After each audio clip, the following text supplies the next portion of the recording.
Hello, anyone joining? Just doing a random Snowrunner stream tonight. New hard mode. We're going to Michigan.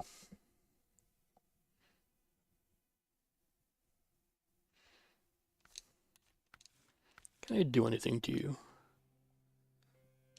Could give you crawler suspension. Why the expanded trunk repair supplies at level 3? Oh well.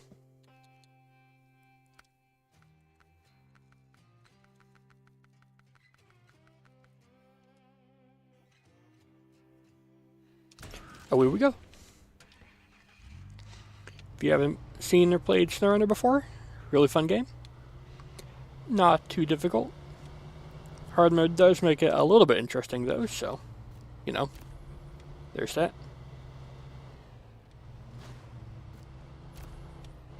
What's going to be our first goal? Yes, I remember.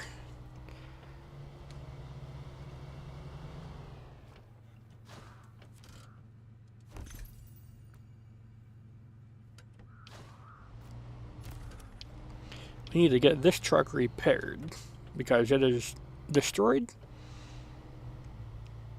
And we're going to use this to go grab a trailer.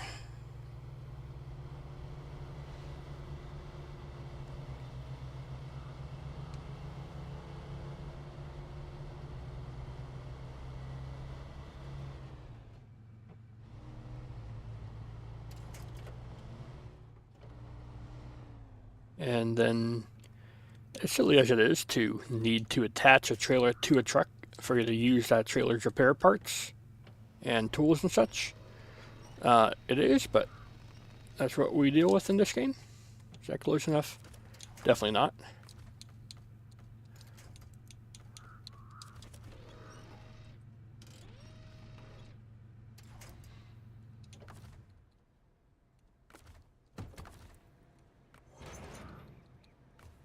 Now, repair off of this trailer here. Get you up and going. And then use this truck to refuel the Fleet Star. And that is the usefulness of the Chevy completed. Yep, we are really not going to use the Chevy for much more in this playthrough. Don't worry, we do get other Chevys in the game, but in this game, they're kind of let down. Even with the expanded trunk repair supplies now out and such.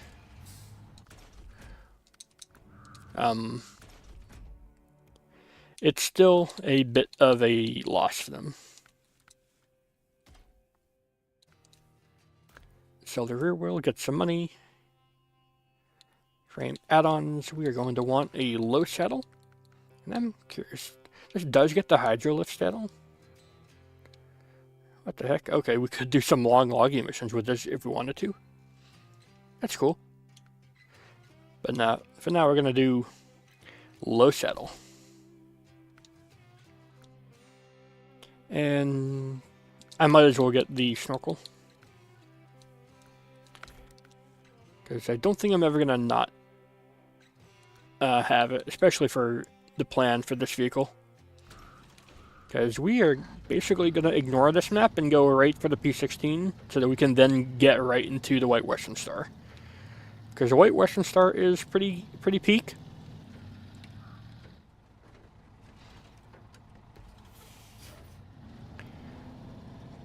Before that though, we are going to go ahead and do the first contract up here. Which one of these is it? It's just farming tools. There we go. Activate you. And we got our curtain side trailer ready to go.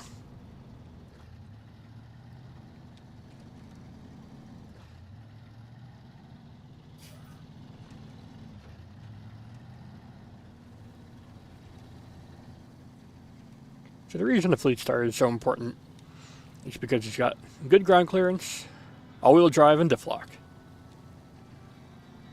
We may be able to get all-terrain tires and crawler suspension onto the Chevy now, but we don't have diff lock for quite a while.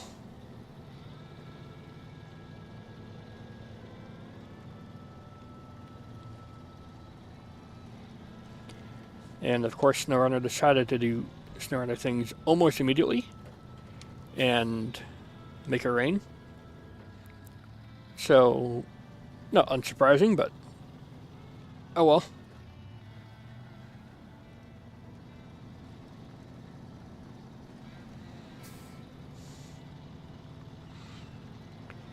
And I have timed myself getting to P16 in hard mode just for fun. I think the fastest I was able to do it was like an hour or like 50 minutes, I forget. Depends how the weather is and just how efficient I can be with my early game missions. I'm not a tryhard at the game. I don't know all the like heaviest wheels and everything, but I do know like, you know, when to take it easy, what areas of the ground to drive on, you know. Fairly basic stuff, all things considered, but still good to know.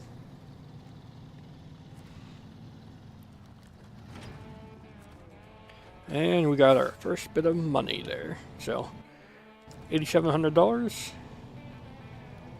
Not bad. And you might think, we're getting low on fuel already. How is that possible? Are we even going to do anything? Well, given that this is an early game map, it's not too hard to imagine that there is going to be a lot of free fuel around. And that is the case, because right up the road here, to the left, we have a flatbed trailer and a fuel tanker trailer. We will get the flatbed trailer at a later occasion because it does have supplies on it that we would like to have.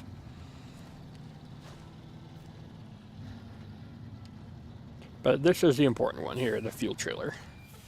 There are multiple fuel trailers in the region that we will be going for, just to do some of the early game logging missions that will require, you know, big fuel thirsty trucks. But for now, just getting the Fleet Star back to the garage with its fuel tank will be ideal. Actually, I remember the plan. What we do is leave the trailer at the end of the road here, so we pick it up on the way back to the garage. Because we're going on a bit of a truck hunting adventure here. We're going to first of all refuel.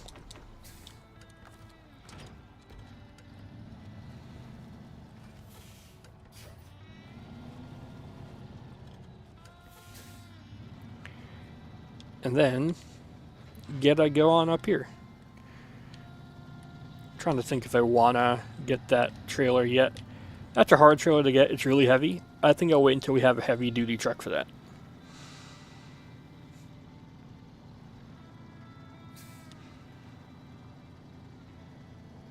So yeah, early game. The first map of Michigan is not difficult. The next map of Michigan is pretty difficult with some of the logging missions you gotta do. Bring the logs to like Island Lake and stuff. That can be difficult. I think the overall goal for this playthrough, if I want to continue it, will simply be just beat some of the harder maps, unlock the garages and such.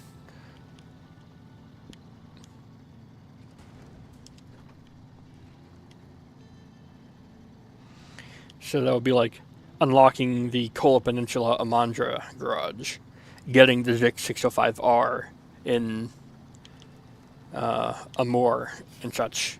Some of the harder missions.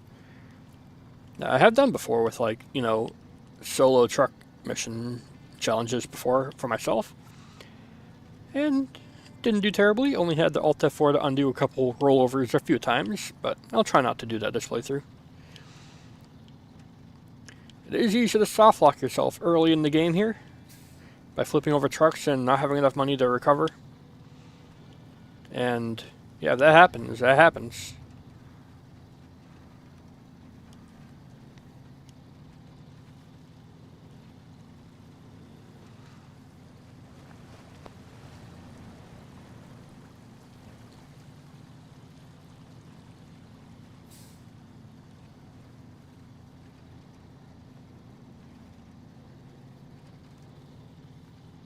And we're going over here because there's going to be a log station that we go through quite a lot to pick up and deliver to. And we're going to unlock all the things that are around here. So we've got a trailer over there that we will use to great effect really quickly to build a bridge that we will use a lot of. But first, I'm going to go up here and unlock our GMC 9500 truck.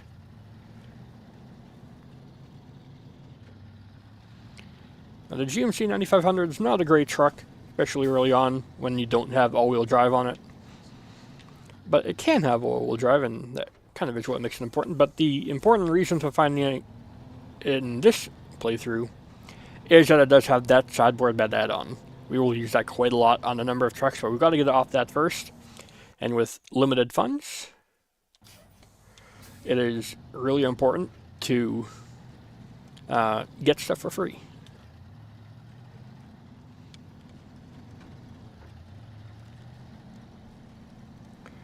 Likewise, over here, we have a trailer with some wooden planks on it. The trailer, of course, free to get. Really good.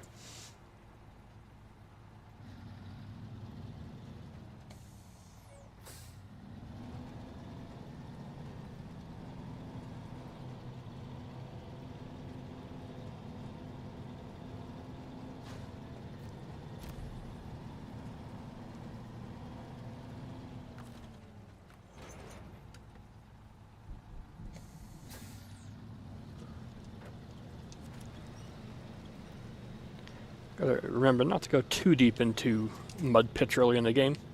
Don't have any kind of off-road tires. But we are able to quickly winch to something and get us out of there. If we're in a pickle, just throw on the diff lock.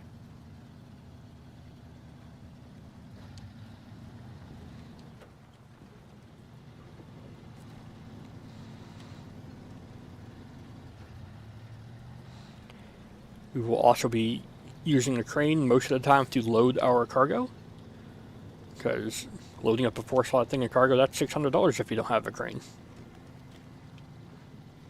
So we will be going ahead to buy a crane eventually. It'll pay for itself in due time. But mostly in this upcoming mission, it'll be for using it as like a walking stick to help us out of tough situations. Almost more importantly, over here, we have our first major upgrade. Aside from all-wheel drive for the Fleet Star here,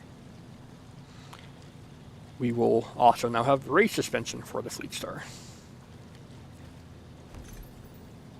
There we go.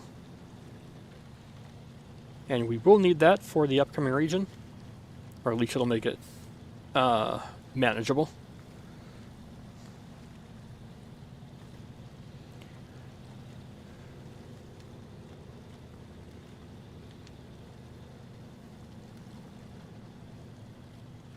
And if you ever see me bumping the left bumper, it's called just kicking the clutch. Try to get it to shift up into a higher automatic gear. A little bit faster, a little bit more efficient. It's good like that.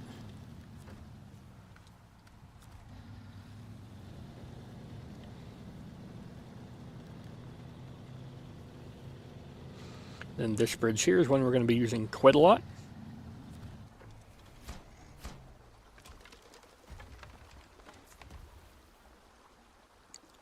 There we go. That trailer can stay there forever. Don't really care about it anymore.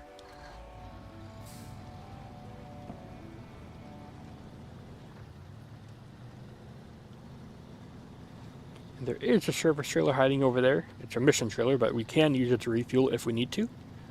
For now, though, we're just going to go and find the GMC 9500 and tow it to our next destination.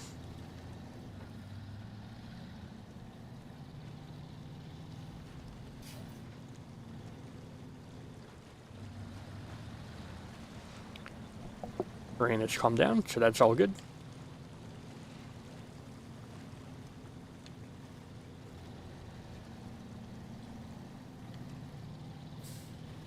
There is a shortcut you can do by jumping across this grass over here, but then there's logs in it and stumps in it, so you gotta watch out. In bigger trucks it's not an issue, but with this it could kill us, so no thank you.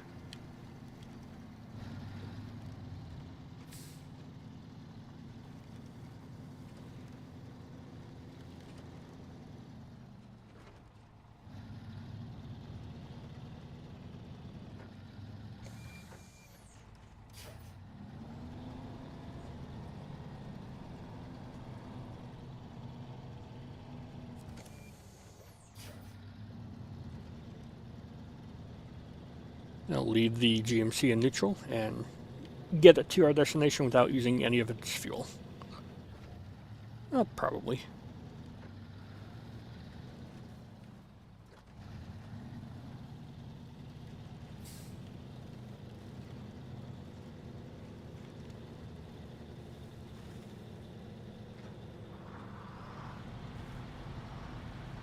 Guess up a hill it would be helpful to have it on.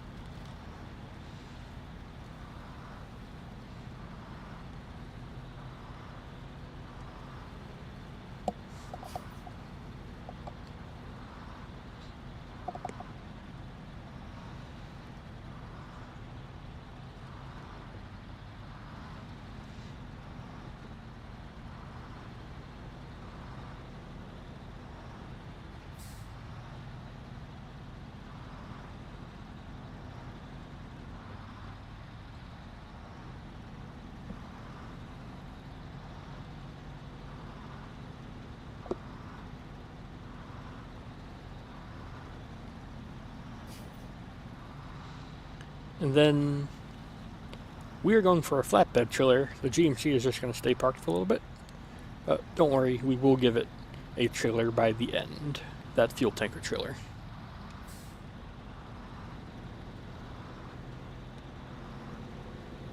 Could maybe try to bring one of the sideboard bed trailers over, but eh. So you stay there.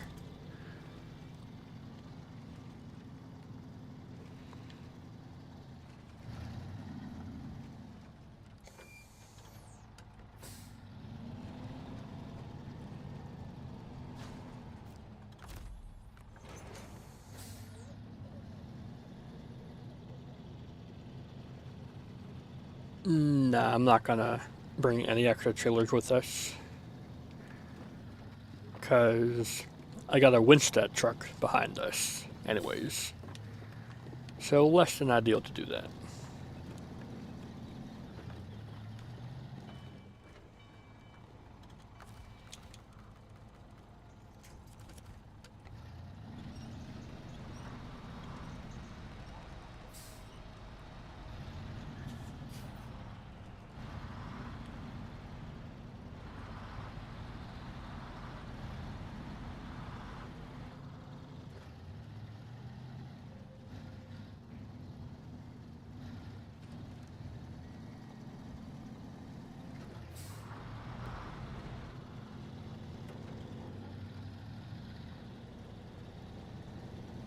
A little bit of highway driving.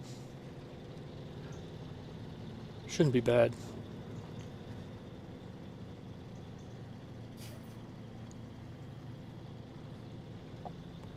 And up on the hills up here is a lot of scout upgrades. Not very many upgrades for the big trucks in this part of the map.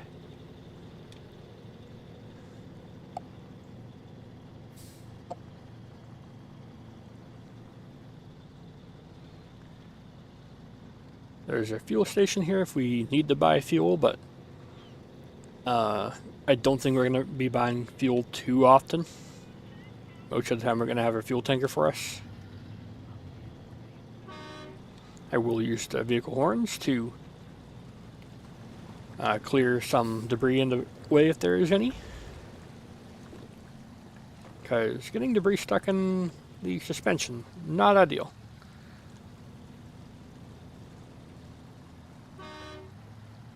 So just bonk them out the way.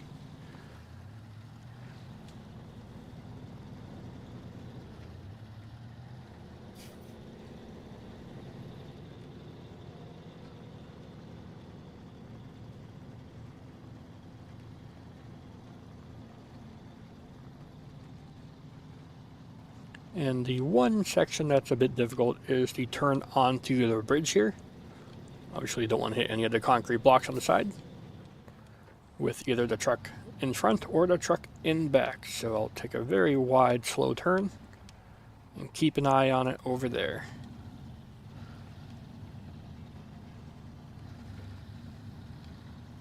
And there we go.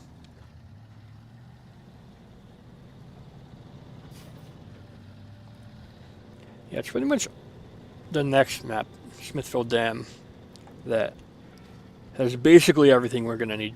That'll give us our diff lock, our off-road gearboxes, our race suspension kits, and engine upgrades. There's still a couple engine upgrades here, but they're for like scouts and stuff, like the 5.2 for the Chevy, and I think the 4.5 or 4.6 for the Chevy as well. But the best V6 for the Chevy and quite a few other vehicles is in is it Island Lake? I don't know, it's in this region though. It's not Island Lake, it's the other one.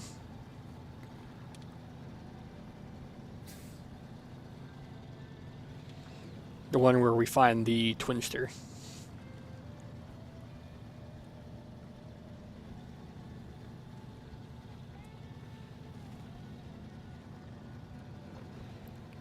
So far it's a nice easy drive through some trees. Just gonna have all-wheel drive on.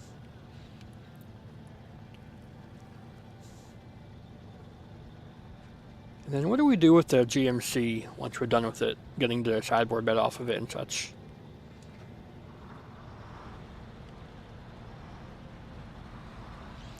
I don't know, we could use it as selling fodder if we need to. I think I'll just leave it in this region as we find upgrades for it, like diff lock and such and race suspension. We'll put it on and sell the stock for money.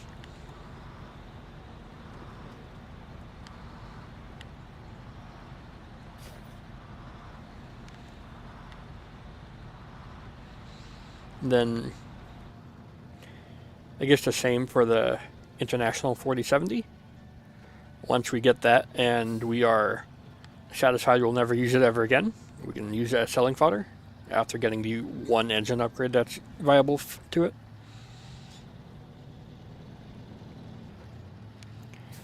And all the rescue missions we'll do with a bigger truck like the White Western Star P16. There's our flatbed with all of our concrete blocks on it. We'll use that to build some bridges and fix a power line.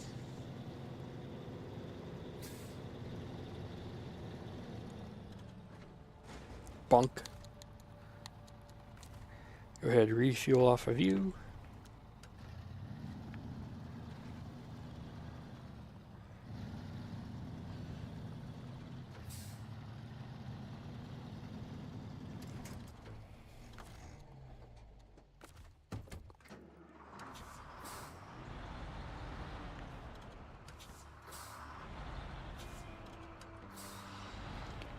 This truck does come with its best engine, like pre-applied, which is good. It's not a very efficient engine though.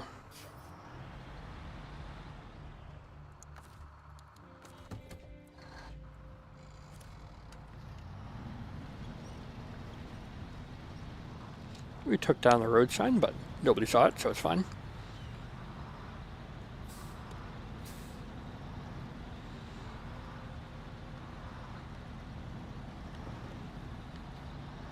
We will use this trailer later on to have a 5-slot long drilling supplies added. So we will eventually use all of its materials.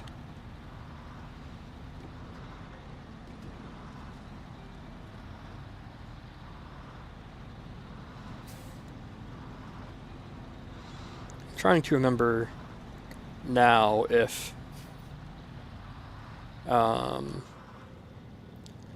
I need to take the spare service parts off of this and put it into a Fleet Star sideboard bed, or if that will be metal beams. I'm pretty sure I need metal beams for something silly up ahead, don't I? I mean, if nothing else, I could always just overload metal beams at that warehouse at the end there, in that town.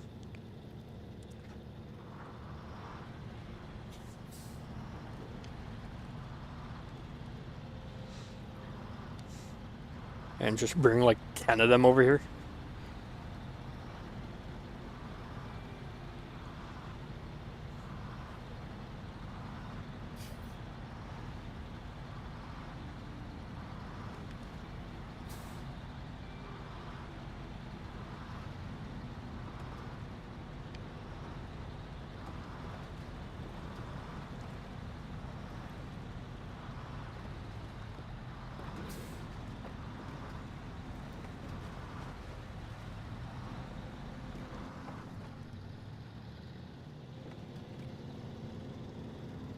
We can go faster with the engine off on the other truck. It gets put into neutral.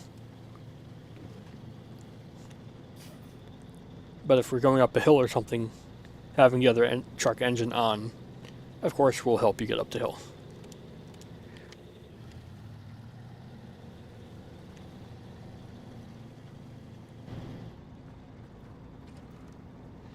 I can never get over how purple this guy's hands are. Alright, I will detach you. And I will put this trailer someplace over here. I don't know where.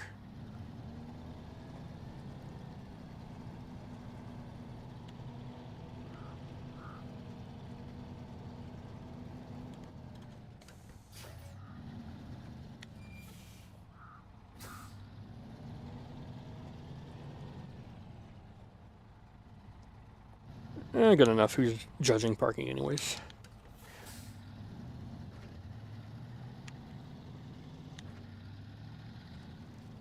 And now you can go ahead and get your race suspension kit. Very nice. Sell the old for $2,000. Not bad. Tires. Do I want to get bigger size tires? Do I think it'll help? Well, it won't be worse. So, we do this. Do I want to save these? Nah, we will sell the old. Likewise, the rims. I'm not sure what rims are best for this kind of thing. But those rims do look heavy, so I will get those.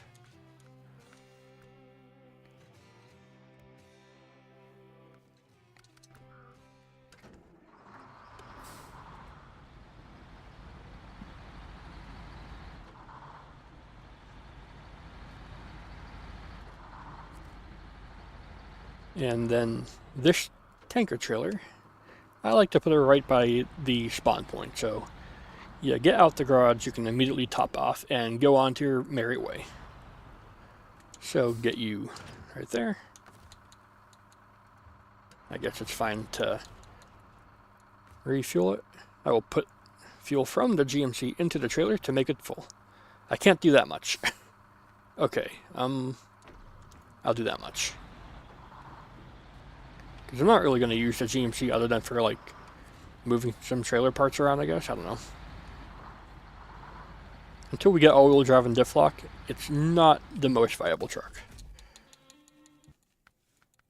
Go ahead, yoink you off, and just for the heck of it, I will put on a hydrolift saddle. I'll never use the hydrolift trailer on this truck, but it looks cool on it.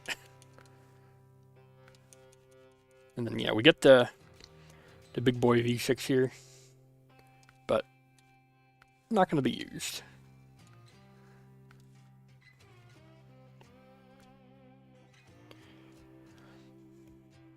Now for the Fleet Star, we go ahead over here and give this the sideboard bed,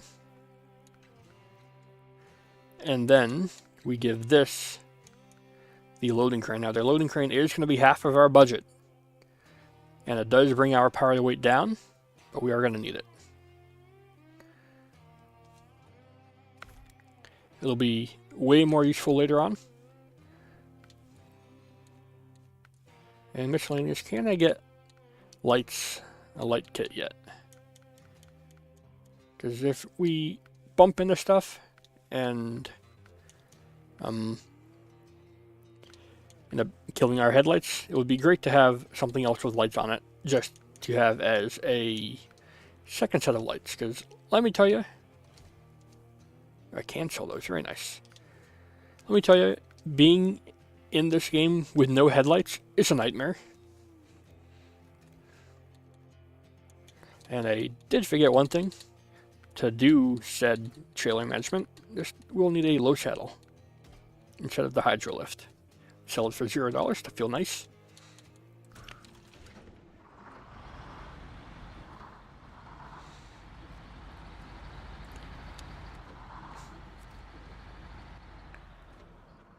I'm gonna pick up that trailer, and I guess I'll just leave the GMC attached to this trailer here and unpack the stuff on it.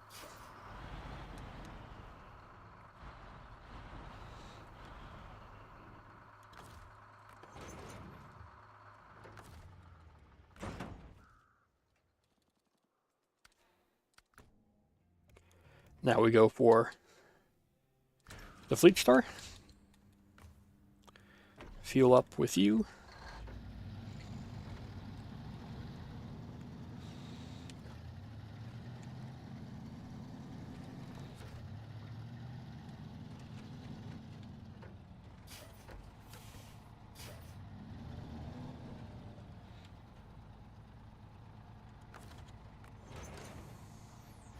This is a really good example of a powerful truck early game where you can have the crane, sideboard, and trailer attached.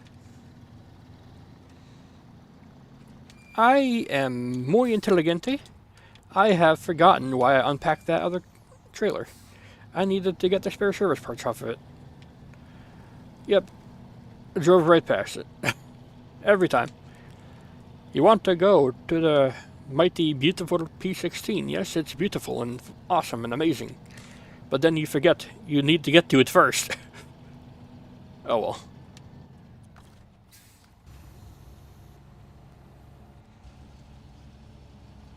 Do we want to overload with these so that I don't have to do as much later on? No, I'm going to need spare service parts in this region too, so I'll leave it here.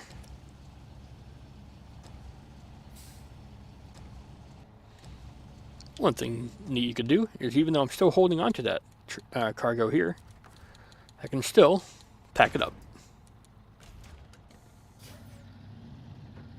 You don't have to drop a cargo or have it lined up really at all in order for it to still be packed up. As long as it's within the trailer bounds, the game will be like, yep, we'll do it for you. Ah, man. If only it was that easy.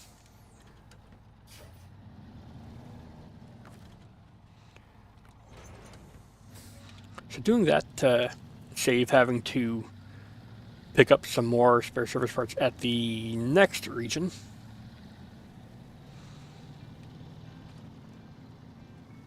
And this trailer I'm pulling with the spokes on the side is the second worst trailer in the game. Everyone hates it. It's so bad to pack stuff onto or use a crane to get onto. The worst one is the flatbed trailer that we're going to be coming up to soon. Purely because it is so heavy on the tail. It's such a heavy dragger. Everybody hates it. Like, you'll use it as a last resort only. It is terrible. But yeah, I'm wondering, should I have swapped around the cargo? Have the metal beams in the bed and the service parts in the towing trailer? Probably that would have been ideal for like weight distribution. But we can do it like this. It'll just take a little bit longer.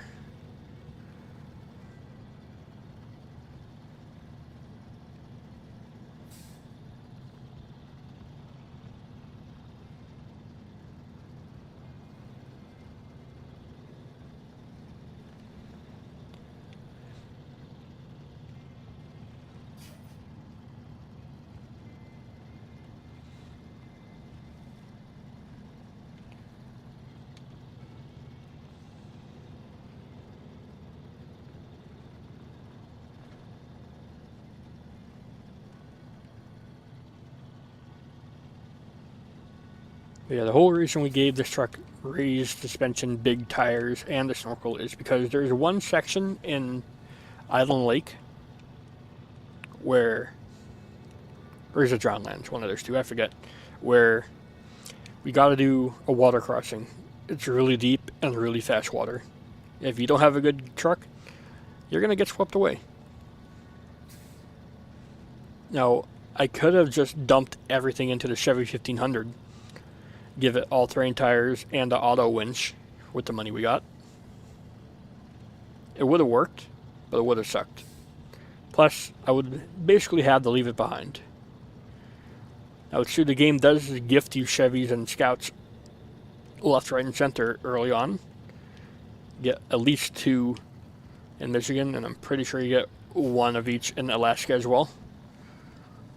Just for various mission rewards and such, or just finding them in the wild.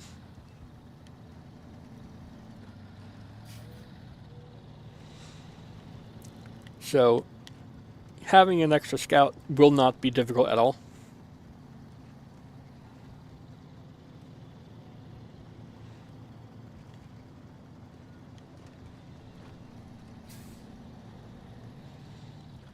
One thing that is important is the more we drive on a region, the worse the roads get, the more rutted in they get, and the harder it is to drive on. If it gets undrivably bad, like I know it can doing some of the long log missions, like you're basically forced to use something with a really high off-road grip like the P16. Otherwise, even with all-terrain tires and all-wheel drive diff lock, you're just spinning them all. It's terrible. Yeah, this region is surprisingly difficult for, like, as the first region in the game. Like, if you're using only what the game gives you early on and not using, like, one of the DLC truck packs you could just buy off the bat, or going to, like, Russia and just buying the Azov 64310, whatever it is, then, you know, you're pretty SOL. You may have noticed in the upgrade shop that I don't have the jetpack.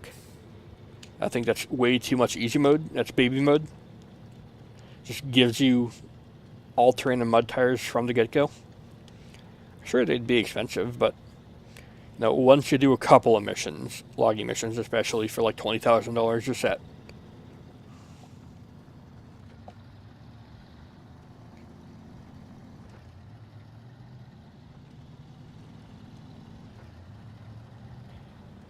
So yeah, I think I'll discover the trailer next to the warehouse.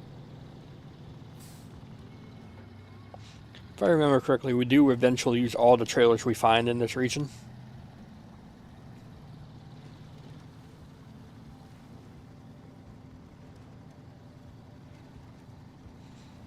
So, you know, eventually the garage will be flooded with all the trailers we collected over the game. But for now, pretty simple. We're just going to the next map because it has a lot more to offer for us early game.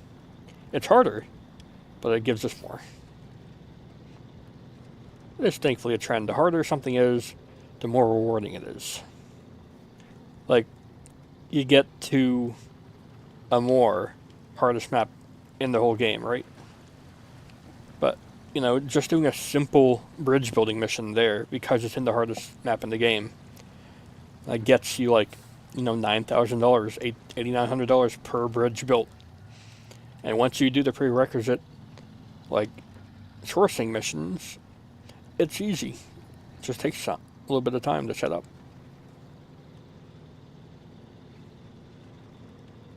Same for Kola Peninsula. Once you get the garage built in Amandra, it's pretty smooth sailing for the rest of the region, assuming you've already got, you know, a good truck able to get the garage up and running. Then there you go.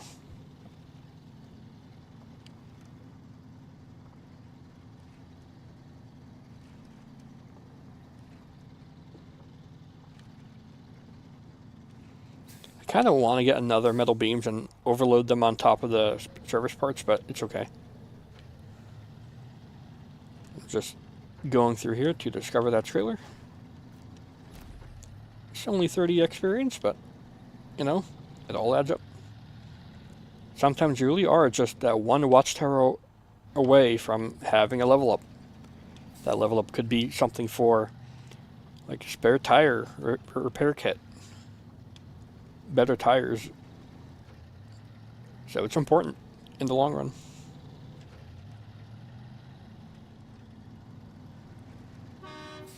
Those cones can be deadly. Pretty sure I activated that. Hopefully, I don't know.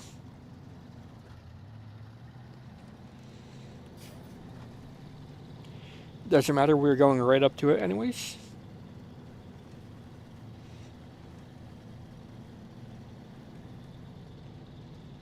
I'm not sure that this is going to be where we drop off the tail drag trailer, or if we bring it along for no reason. I don't know.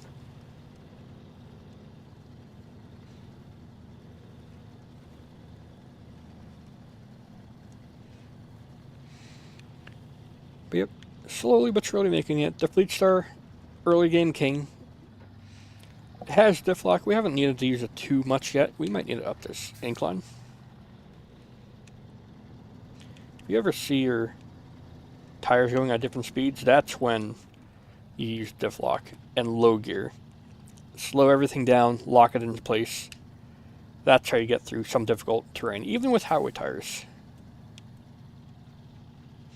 Could I have saved $2,300 by staying with the stock tires?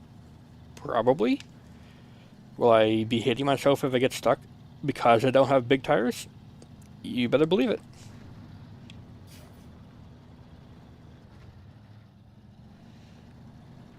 This is when having a high gear would be good. As you saw it right there, just go into second and then immediately back down to first. The game said, "No, you're not doing that."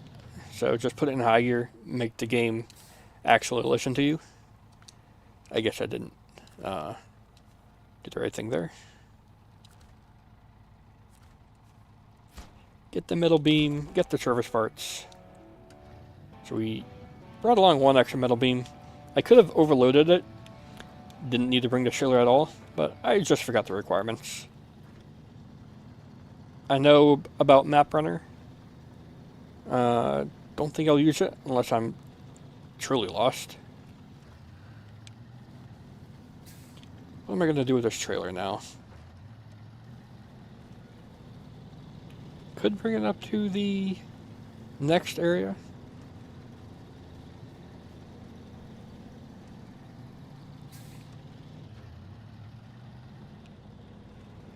I do also think it sucks, so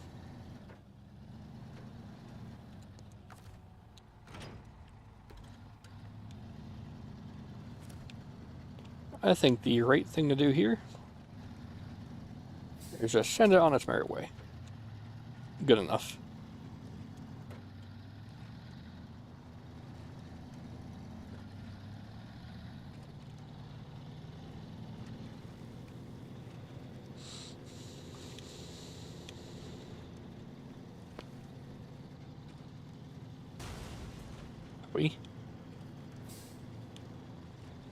And then up here, we're going to find our Scout 800.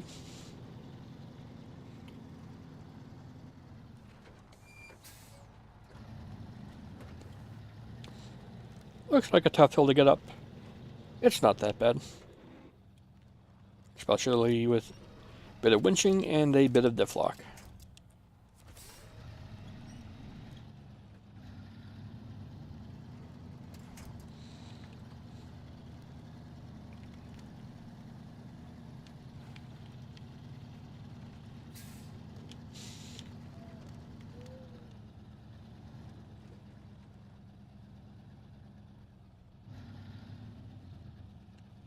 Am I going up the wrong section I feel I usually go up of? I don't think I am.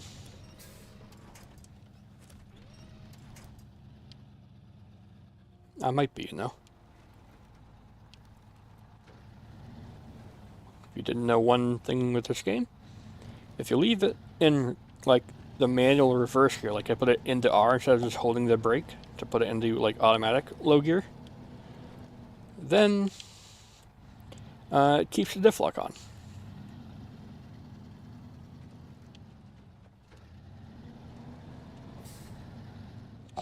In real life, that would grind their gears, but here it's okay.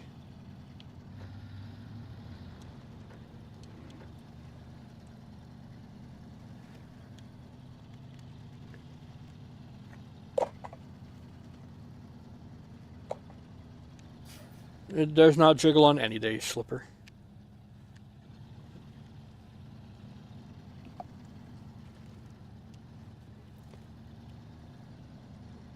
There we go. I think that's the better way to go up. Once we get up over these rocks, we should be able to see the Scout 800.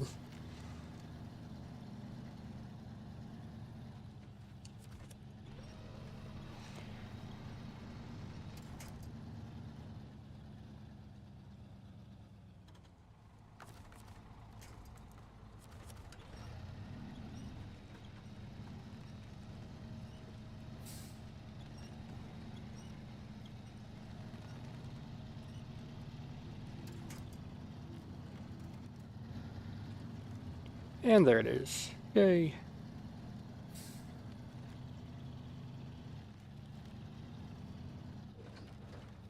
Oh.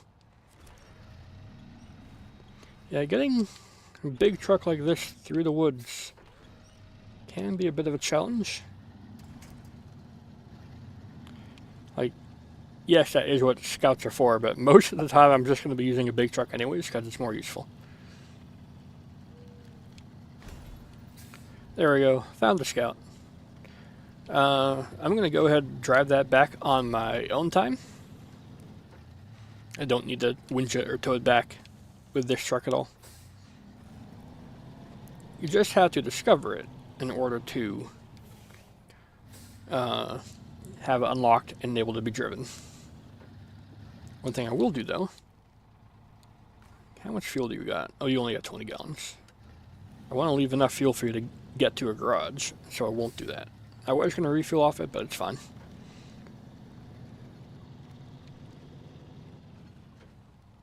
I did use more fuel than I thought I would need, getting through the trees and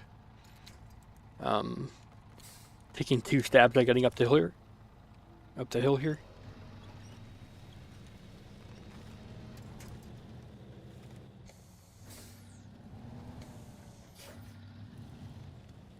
Are you kidding me? This is when a P16 would be good. You could just break those trees down, ignore them entirely.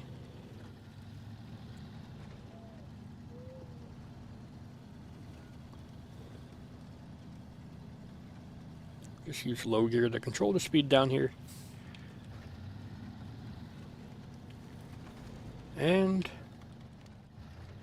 almost success. And don't want to say success until we are actually successful. Because if I said success there and then fell over, that would have been comedically timed, yes, but also not good. So, oh well.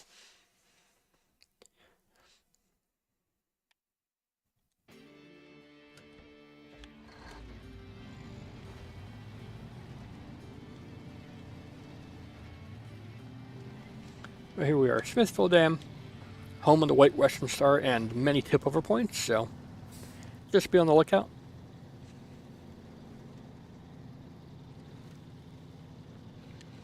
Do need to grab 1 more spare service parts, I do believe. And then 2 more, because I am going to clear another way down the hill again.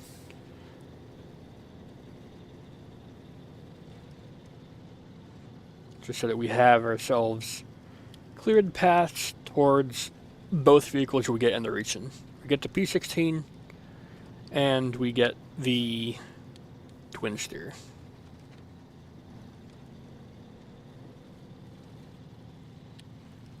We also get the Transfer 4070 International truck. It's the truck ever.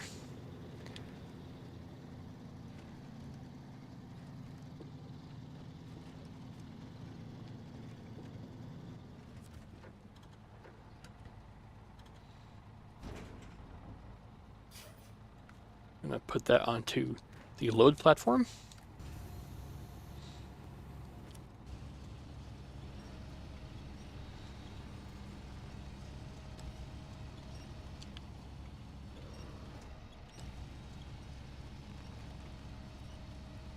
Took a while to get off that loading platform, but there we go. Good enough. Cargo is cargoed.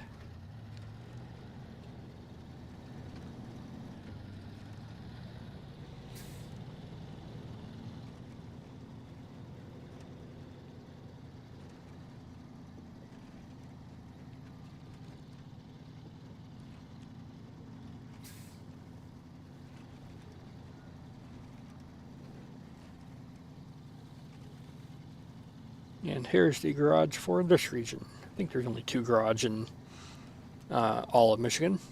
There's this one here, and the one in Black River.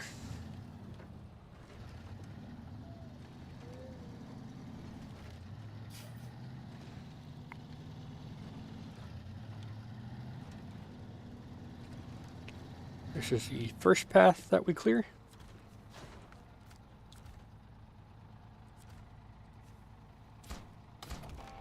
Yay. Now we go back for more spare service parts and clear one more at the bottom of the hill.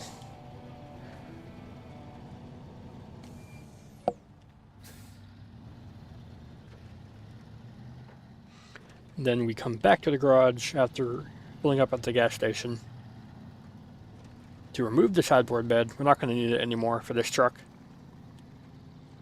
And put on a low saddle so we go on our adventure to Drownlands.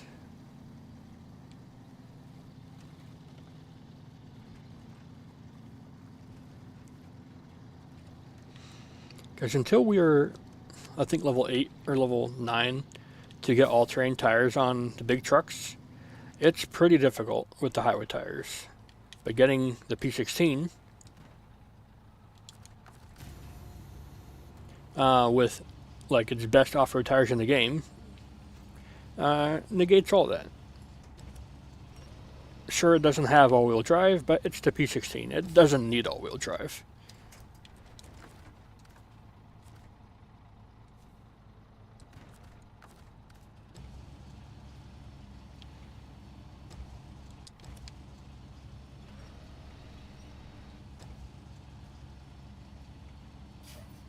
Then, just like before, it's like, you know, that really don't look too safe, but OSHA isn't watching, so just pack it up.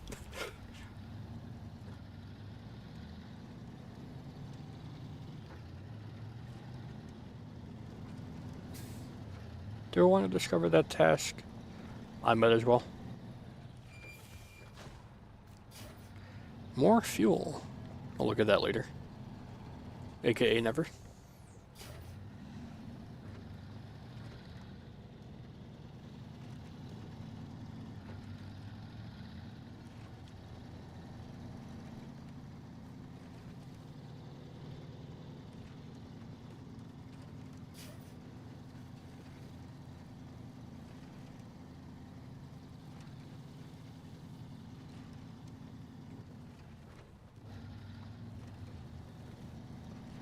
One thing we can do on this map is it has a lot of big hills, so put it in neutral and turn off the motor, save some fuel going down the hills.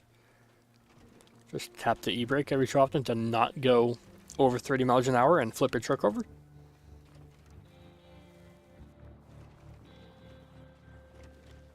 Because this game's road handling, even with highway tires, is very squirrely.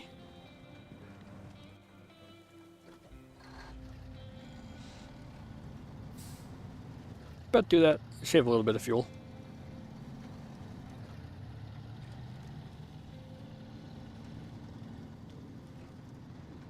Now, do I think I can make it there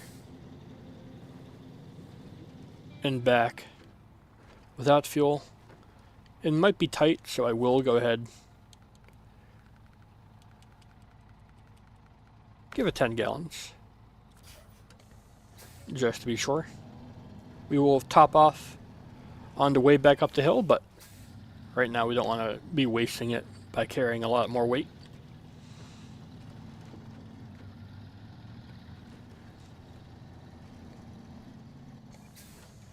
And likewise, do I want to continue on to grab the Chevy as another scout vehicle?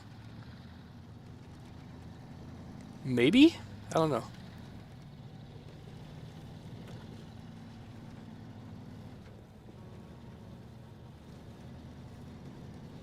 Like, I'll be right there. But also I drive past that road like 100 more times. I could pick it up whenever. With better trucks. Waste less fuel. But I'll already be here. What do I do?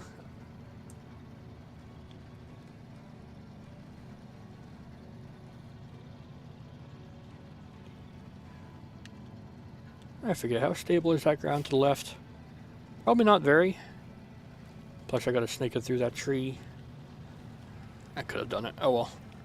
Already in the pit.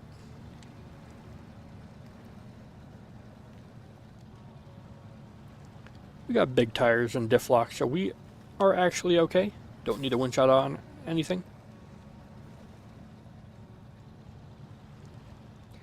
Just use quite a bit of fuel getting up the hill here.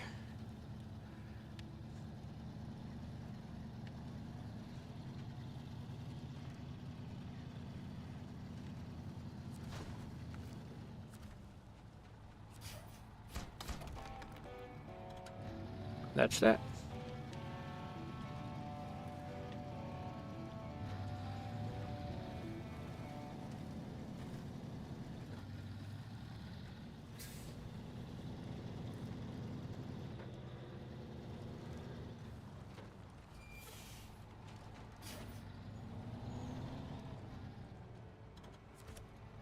It's a harder turn than you think.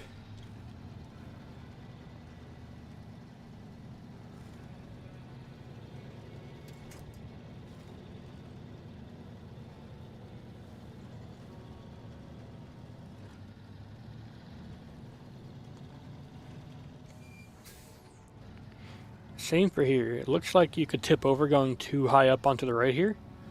But actually, look at that ditch on the left. It's going too far to the left that gets it tipped over. So, take it easy.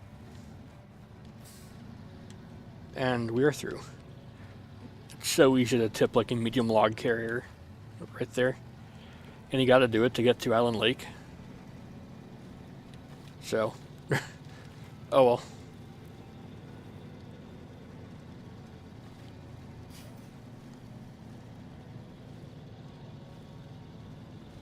A little bit tippy there. If we ever are in a really bad spot, just really quickly up and X, we could throw a lot of weight to the right to save us from tipping over left. Gotta do that really fast though.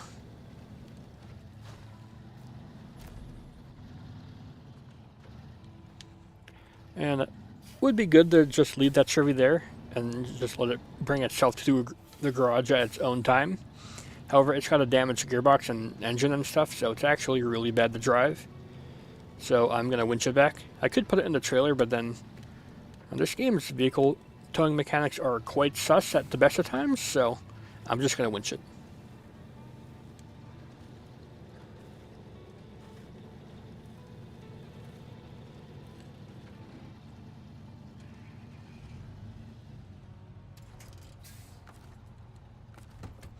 I can at least put it in all-wheel drive.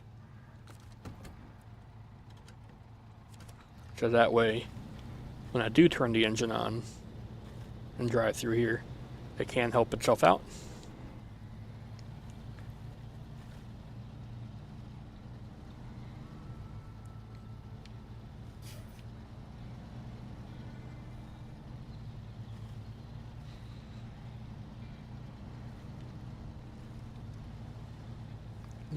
It's weird because we're winching the truck. It's got the engine on right now, and it's not throwing up that stalling out or missing gear shifts or anything like that. It's just doing it. But when we drive it ourselves, it's like, you know what? I don't feel like it right now. Oh well. Just avoid the pit on the left as best we can. Means we go up onto the rocks a little bit more, but we don't hit that pit on the right, and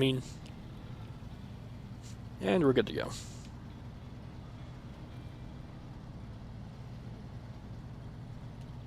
Then this turn here is surprisingly difficult if you try to take it at any sort of speed, but we're going at exactly the speed of snail, so we are fine.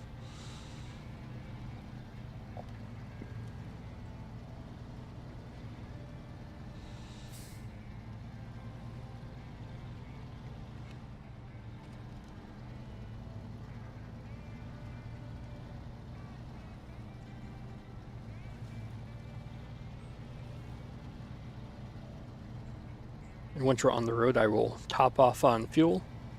Actually, no, I'll leave the fuel in the Chevy so that when I get back to the garage, I can then top off at the top of the hill.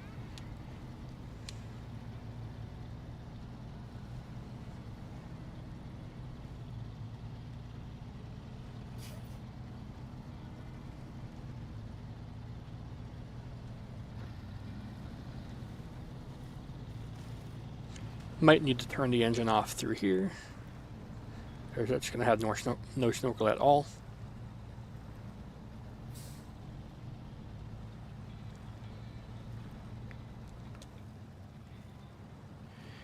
Yeah, it's taking engine damage.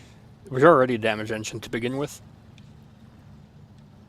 We do find the replacement engine in this region for it, so we can clear it up, get rid of the damaged engine once we're all done with it.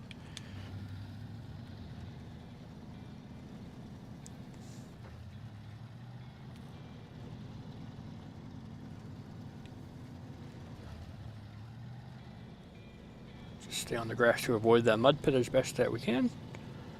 And now, here we are. I'm surprised I had to deflect for that little bit of dirt there, but oh well.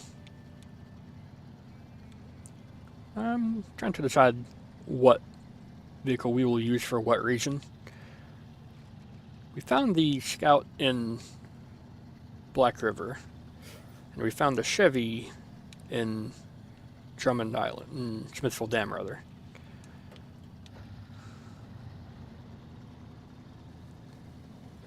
So I guess because the Scout's in the other region, even though it's so close to the gateway, I'll just use the Scout in the other map and use the Chevy in this map for scouting stuff.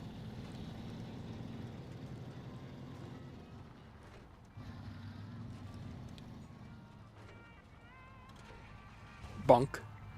Did a lot of damage, huh?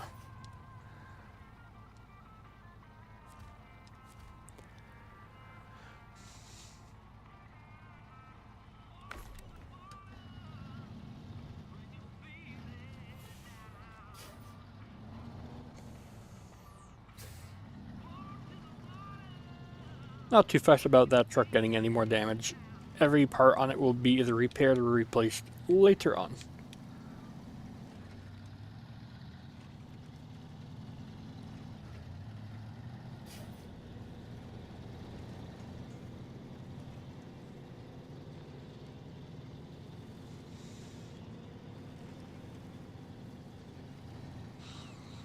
Up this hill for the last time in quite a while.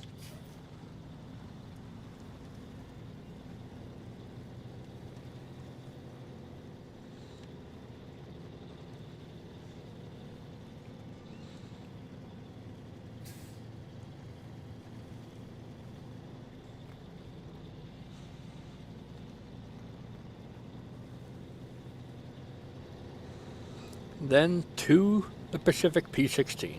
Ah, yes.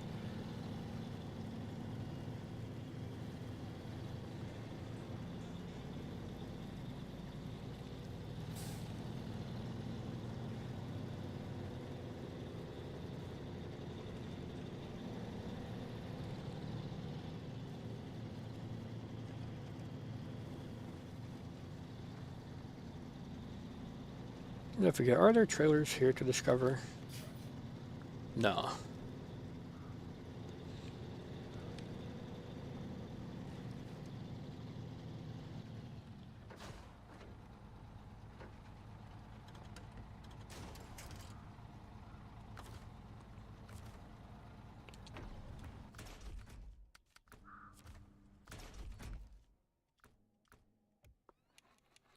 Customize you.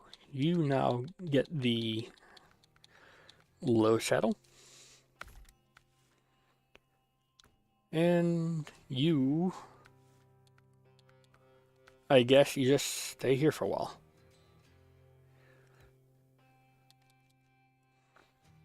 Topped off on fuel, we have our saddle and crane ready to go.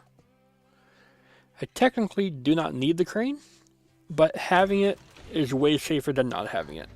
So that's the plan.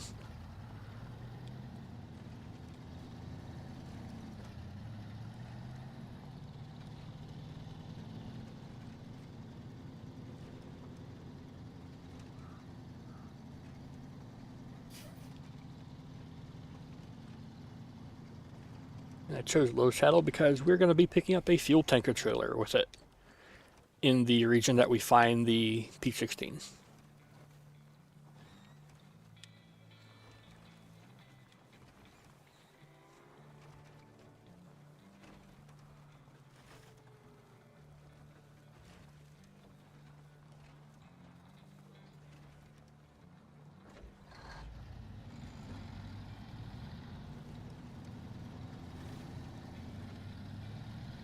Save fuel as much as we can. The next region will be very sparse on fuel until we get to the P16. And if we get stuck in a muddy river someplace, we're going to use a lot of fuel trying to get out. So, saving where we can will be paramount. So by not using all-wheel drive and by, turning the engine off and leaving it in neutral down little inclines like this, will be the key.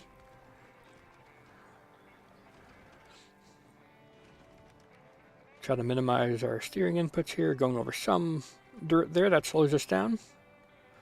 But then keep it going down the hill, all the way down to the dam. There we go. You might think it barely shaved or anything, but it all adds up eventually.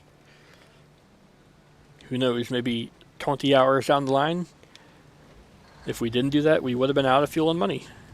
But now here we are. We saved probably 3 gallons so far. And I don't know if you saw back there, but $10 or 10 gallons was $80.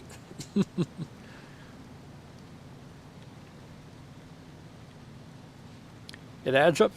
It really does. How much money are we at now? We're at 9,700. And early game, a lot of that is going to be on trailers and upgrades.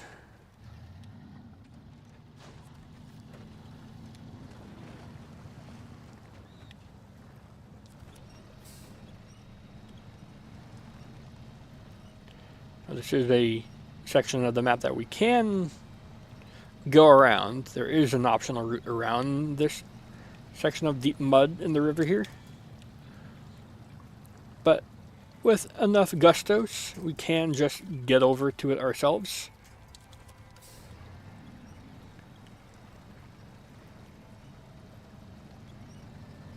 Now, take note of how often we're using a winch through terrain like this and how slow we're going. Because once we get the P16, it'll just ignore all of this. I'll still build the bridge mission here once we're back, for the sake of getting some experience and money, but also to make it easier crossing for future endeavors.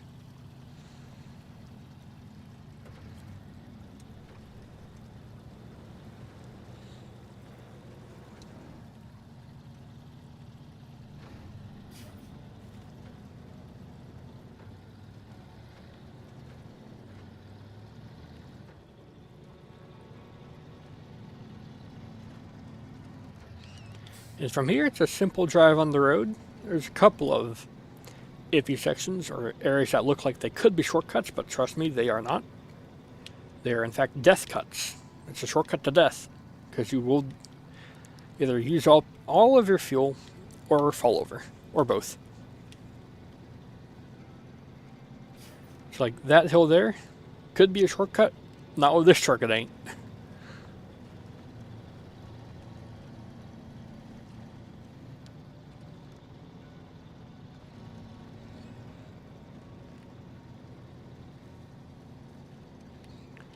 Trying to think, where do I want to go next, region-wise, after I get the trucks that I want to get here and the money I want to get here.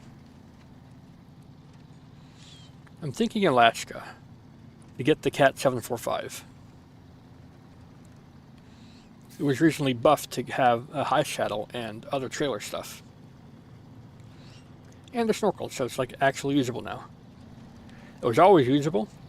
Always the best rescue truck in the game, because it could be unstoppable through any terrain and have a big fuel tank.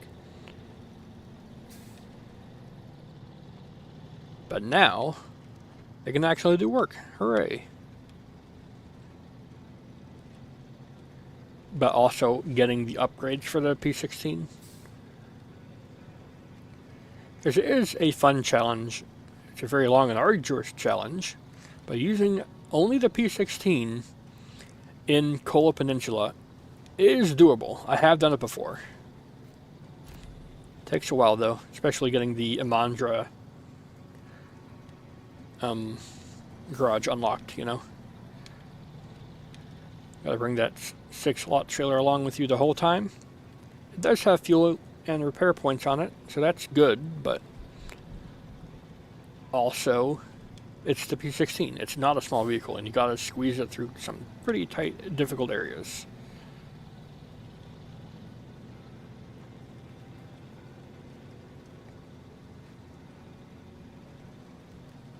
But yep, just yapping our way through until we can get to Drummond Island, or whatever it's called.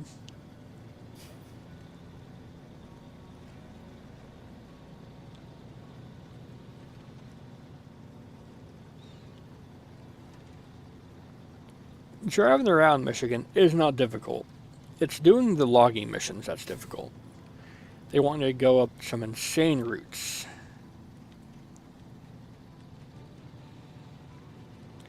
Thankfully, some of the new trailers are not only cheaper to get, but also make things easier. There's now multiple ways of carrying multiple medium logs, for instance. That medium log missions should be way easier now. That's really good.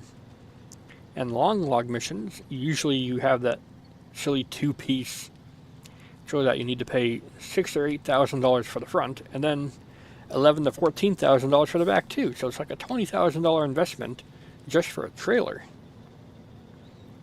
But now the hydrostatic trailer, I think it sucks to use, but like the saddle is free. So you only got to pay the $14,000 for the trailer, and you save $6,000 in a tight for money playthrough like a hard mode playthrough. That can really add up, especially since on hard mode you can't sell trailers; you can only destroy them. So you would have a lot of log carrier rears laying around or destroyed, and you cannot transfer them to the next region. But with the hydrostatic, it wouldn't be as bad. I don't think you can like bring the packed trailer into the garage with you and take it with you anywhere.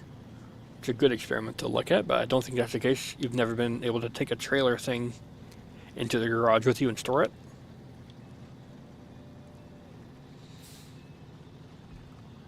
But yeah, only having to buy the one piece,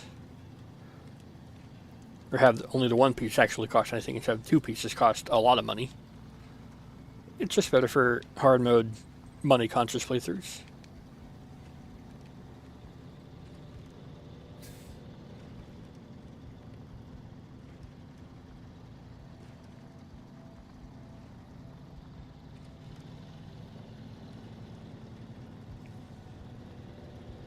Likewise, we're being fuel conscious too. I haven't switched into all-wheel drive once on the drive up to here. It's an easy drive going up. It's a little bit more difficult going down in the road train that we're going to end up having.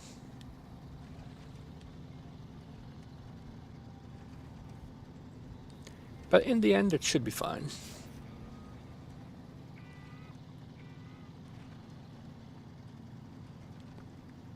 Now, if I was smart, I would have been dragging along a scout truck with me here too, because I'm pretty sure right at the gate here, this dirt path to the right will lead to an upgrade we could go get. So that would be the most ideal play, but then it would use more fuel and take longer, so we're going to use this as a dedicated P16 mission. The P16, you see it in the loading screen here, with those all-terrain tires and not mud tires. I think the all-terrain tires would be better for like towing and stuff. It would give some wheel slip. At least according to N Province, right? So yeah, we're here on Drummond Island now. Home of the P16. All we gotta do is find it, and it is ours. We don't need to do any missions to fix it up or unlock it. It is just ours.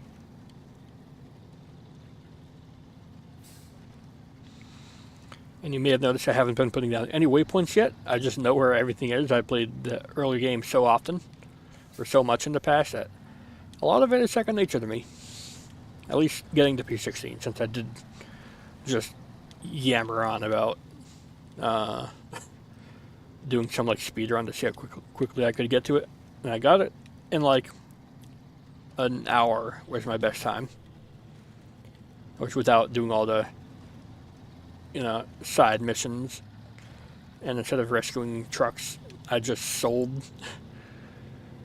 them as I got them so I could just buy the sideboard bed, the loading crane, and stuff. The only upgrade I went for was the rear suspension kit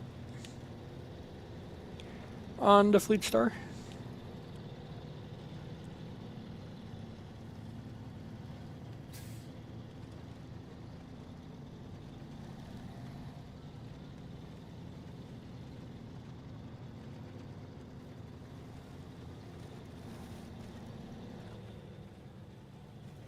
Pretty sure this is the right way. Looks familiar enough. That's a very bendy log there. I thought we were bendy log free so far.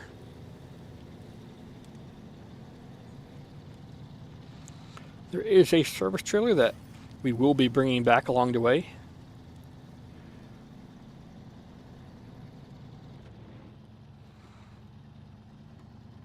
But for now, we will probably just discover it by driving next to it. I won't actually bring it out to the road yet. Maybe I will. I don't know. No, I won't. If I need the extra fuel, I'll need the extra fuel. Yeah, there's the service trailer. Can I winch to it from here and save it some time? A little bit.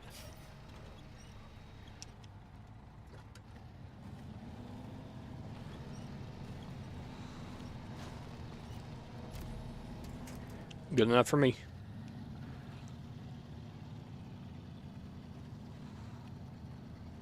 So we'll attach to that on the way back.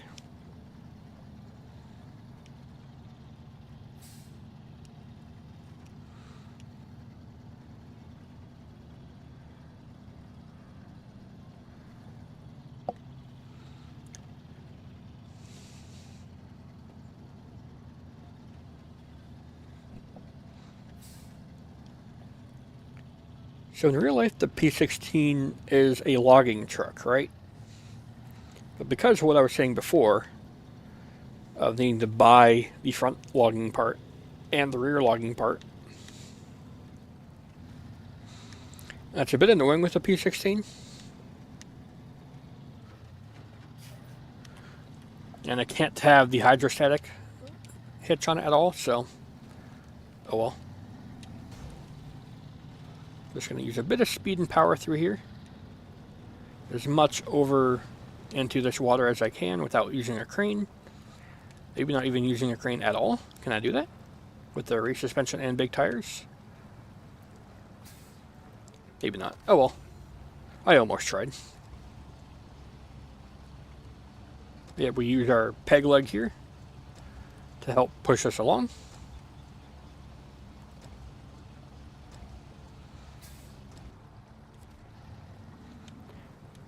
Get us through the worst of this mud here with some weight distribution and poking in the mud.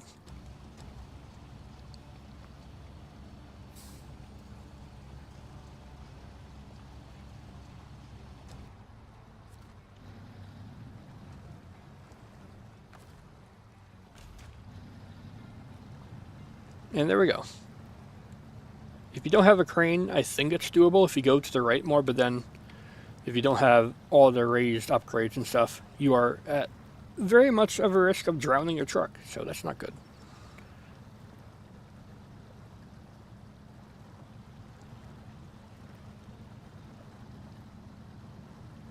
But yeah, once we're through the worst of that, it's not too hard. Then getting up the hill, we have a choice of going left or right. If we go left, We can still get to the gas station that we need to get to, but then we got to go through even more of that mud. Or I go to the right and pick up a trailer with wooden planks and just build a bridge. We got a mission done, get some money, get some experience, and in the same place we get the trailer, we also get a watchtower and a vehicle upgrade. I forget what the upgrade is, but that's probably like high range gearbox or some gearbox for trucks or scouts. So in the end, a net positive. So I'm going to go for that. You can also get it with the P16 just as easily. Just cut across this little chicane section with all the dips and ravines, and you can get to this area just as well. But doing it now with the trailer mission there anyways is probably the best thing to do. I do love that mountain in the background though. Look at that. It's a shame we never get to drive that, huh? Or drive up it.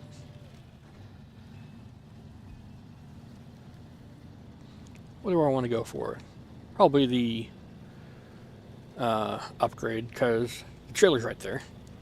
Bringing the trailer along down here would be a waste, so I'll just leave it there.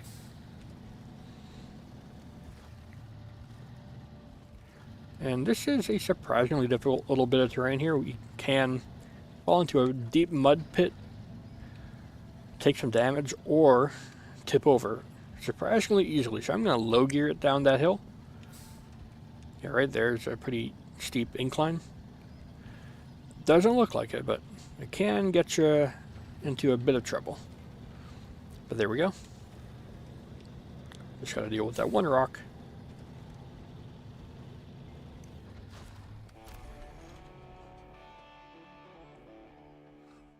Yay, upgrade.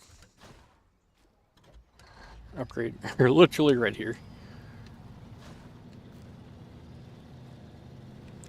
This is a bit of a tricky section as well.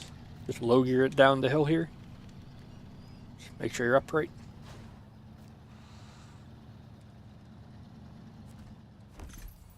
Off-road gearbox for literally everything.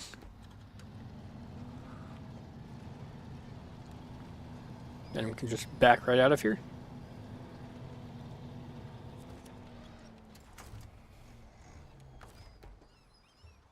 Interesting.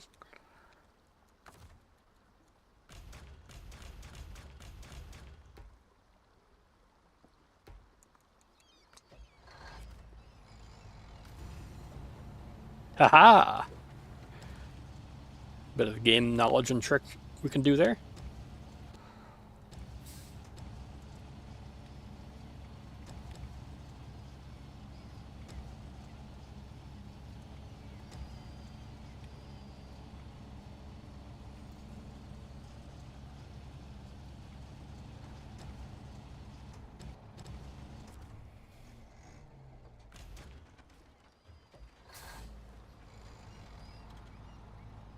Alright, survive that. Yep, if you have a crane, and you ever find yourself in a tricky situation like that, hitting restore crane can like reset its physics and help you out. So no reset, no recovery, just a bit of game knowledge. Oh yes, that's cool. If you ever find yourself completely upside down on an ice lake, or just ever, I guess, just do that. And it'll also write you that way. So, really cool bit of game knowledge there. I was glad I was able to show it. I wasn't expecting to need to show it, but now that I have and explained my way through it, E. That's all I got.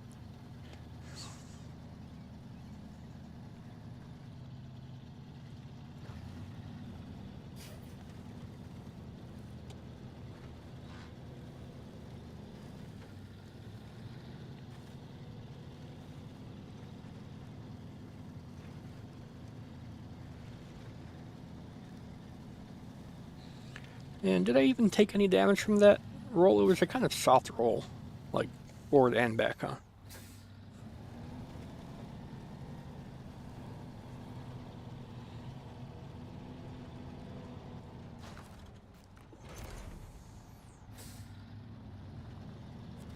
Now this is a tail dragger trailer, so it's not the most ideal.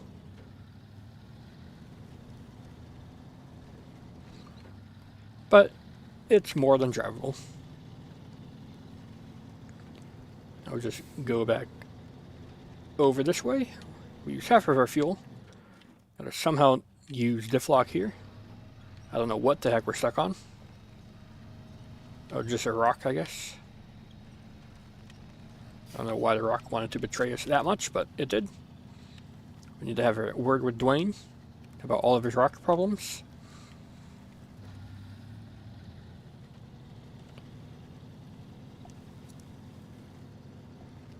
We are on our way.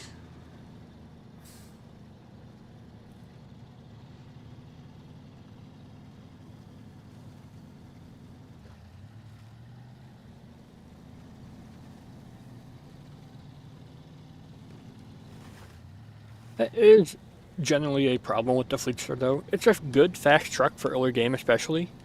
It's just a little bit unstable.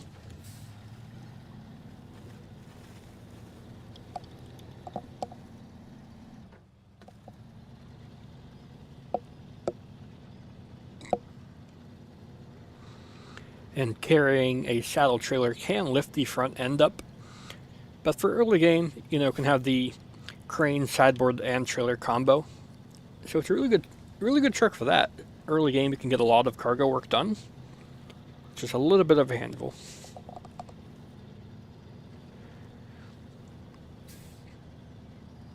And even though it doesn't make sense, like the White Western Star is a bigger truck, it cannot do that crane, sideboard bed, and trailer combo. It is because this truck has such a large overhang on the back that it can do that. I understand that, but it still sucks.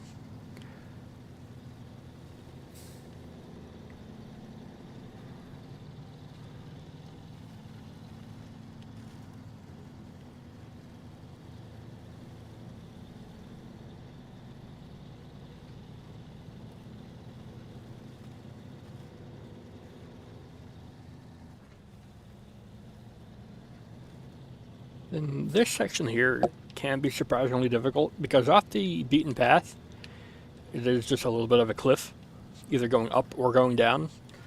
So if you find yourself riding that edge, it's not difficult to find yourself looking at precarious angles.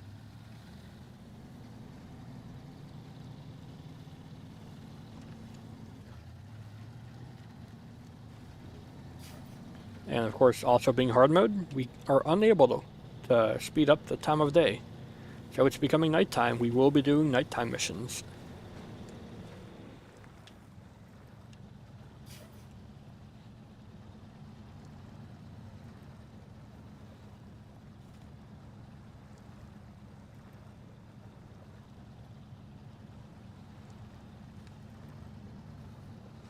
Bit of low gear diff lock through here. But we are almost to the bridge and fuel station.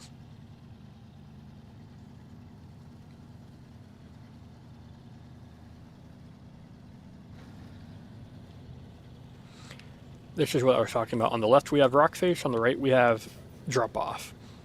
Staying on the path is most ideal. With a road train or a lot of logs, it is not easy though.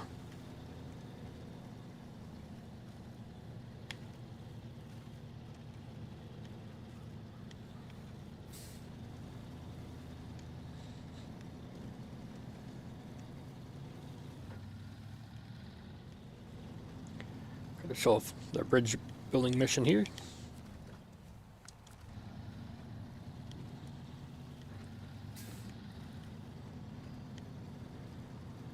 Yeah, we can go around that by going all the way through that.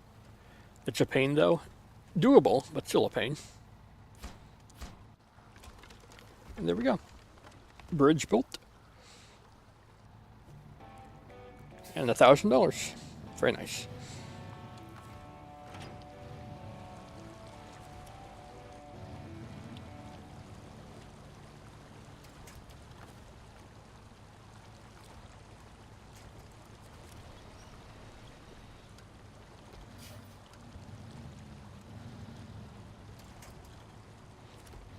Oh well. I was gonna like put it into the water. That's fine. I'll just winch it out the way.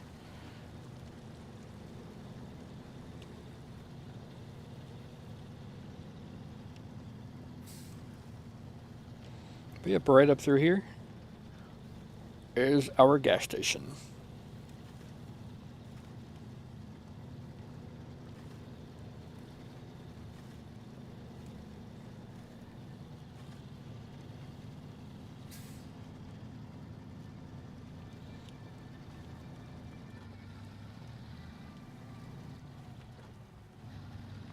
Some pretty deep ruts through here.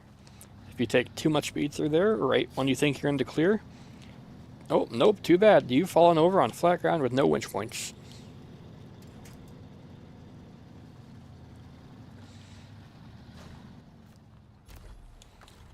Got our fuel trailer.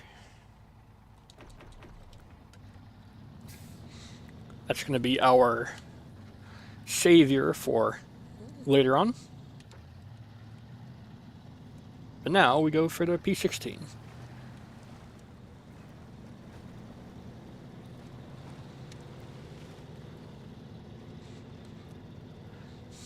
One thing I am going to pull over for is I don't remember exactly where the pathing is. There's the P16 right here. I need to go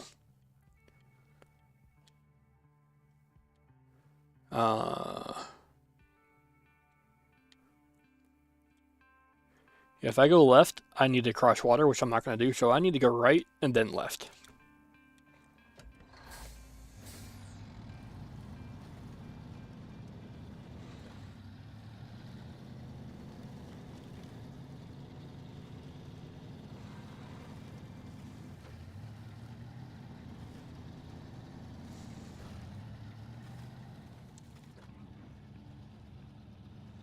I can't wait to just ignore all this slightly deep dirt and mud with the P16. P16 is a very strong truck. It's just its main weakness. It has 3 weaknesses. No chain tires, no all-wheel drive, and not a very powerful or good power-to-weight ratio. But its off-road grip is second to none. And in Michigan, Alaska, even Kola Peninsula to some degree, it doesn't matter if it has all-wheel drive or not. It would help if it did, absolutely, but it can still do what it does without all-wheel drive. And we're just gonna bunk this for the free experience. I don't need this trailer, but getting some free experience and stuff will be good. Because leveling up to be able to get to like level 11 and 13 to get the mud tires for big trucks will eventually really pay off.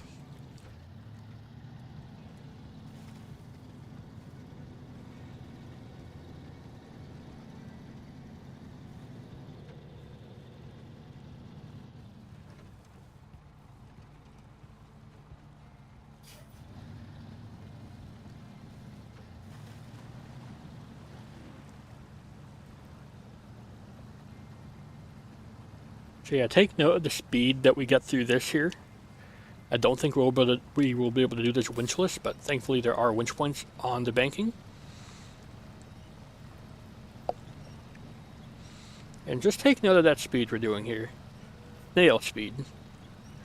Now we're about to find the Pacific P16, and it will make that look like it's not even there. It'll be pavement compared to what this is. P16 is not a fast truck, even fully upgraded, but compared to this, it'll feel like NASCAR. But there it is, the mighty beast. Yay!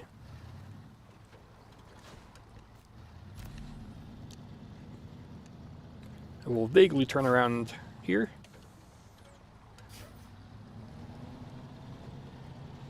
So that when I switch over to that truck, it'll be easy to winch.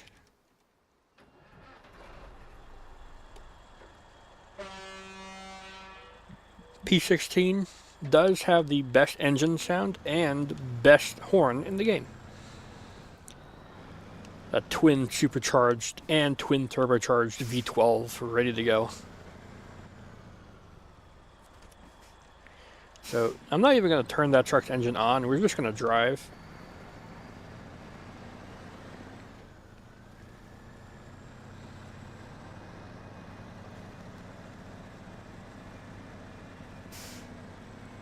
But there we go. Got the P16. This is our GOAT truck for the time being.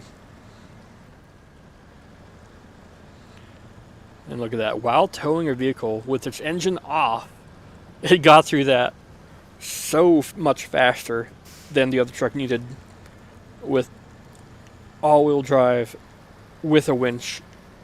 It's so stupid, this truck.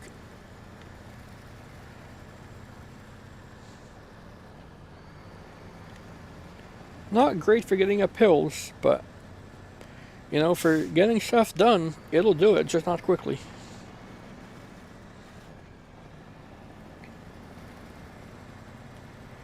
And with this, we can now just take whatever kind of silly shortcuts we like. It's a very stable truck. It's so wide and planted.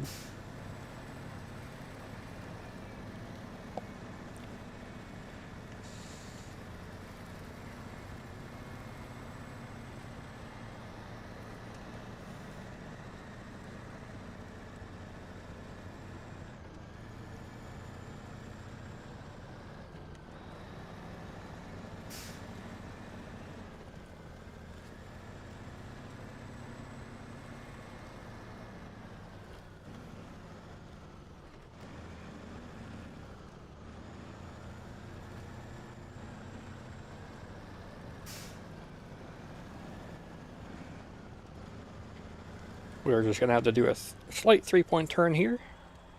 Turn on the other truck's engine just to back up so I don't bonk into it and kill it so hard. There we go.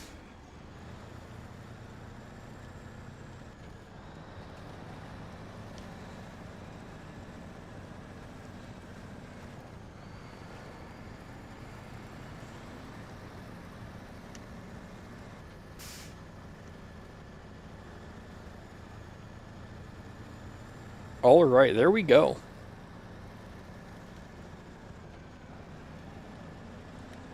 Got the P16.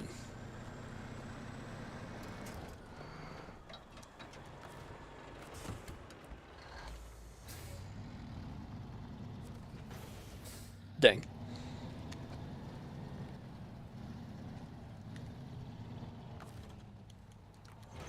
Attach this trailer.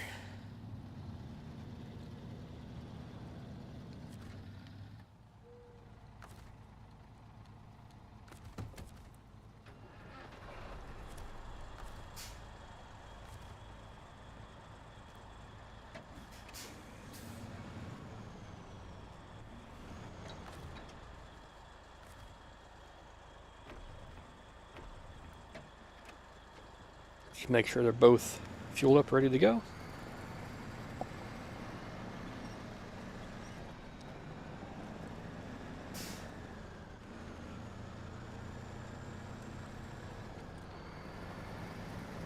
Take a nice wide turn through here to make sure the trailer and everything can make it through.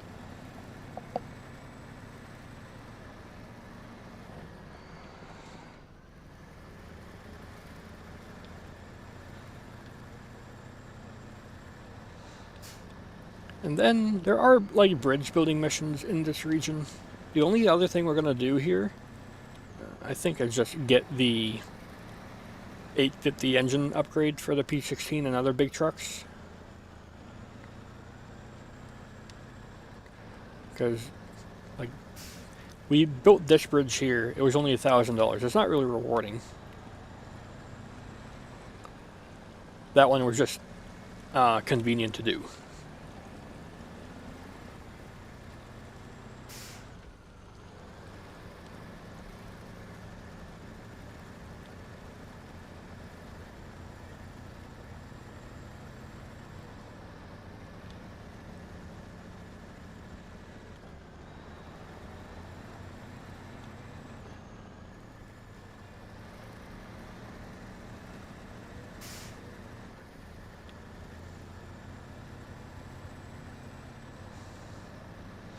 you might be looking at this truck's performance being like, hey, it's doing pretty well.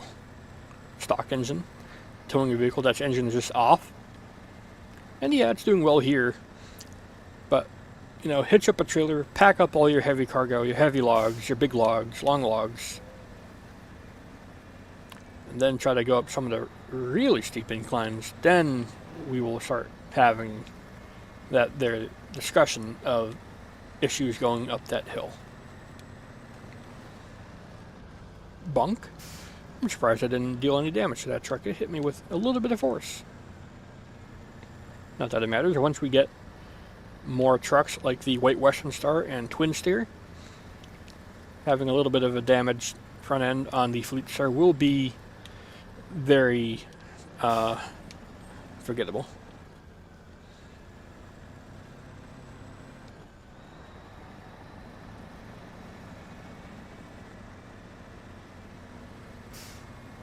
Just trying to look around and see where I hop off. Hop off the main path onto the water crossing. And it's right down here.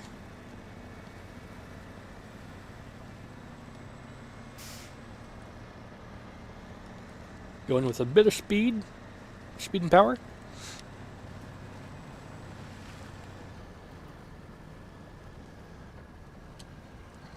I am gonna turn on the engine of that truck just to help us through here,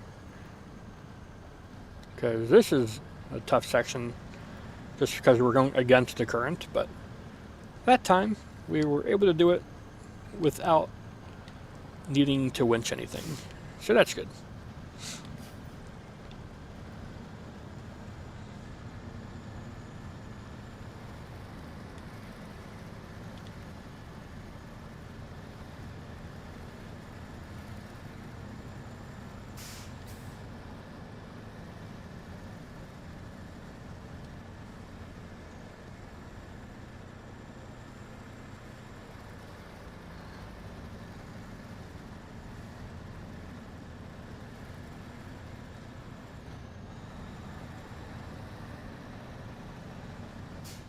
A bit of a shame that the P16 doesn't come with one of its special add-ons, either the high saddle or the log carrier, because with it just flat on the back there, it does look a bit dopey.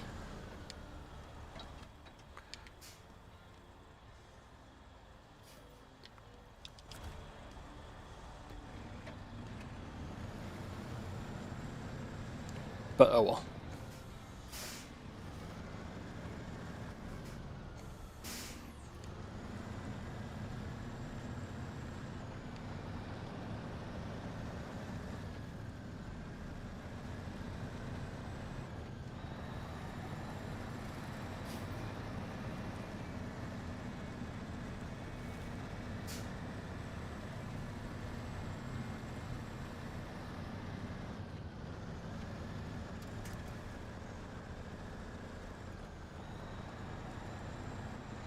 Going up to grab their service trailer now.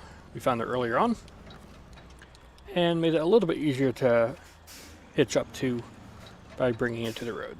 Just a little bit.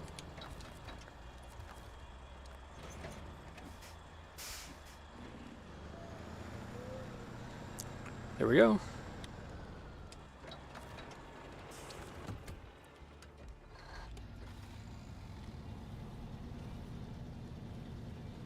I'll just make sure that the winch here will be able to reach.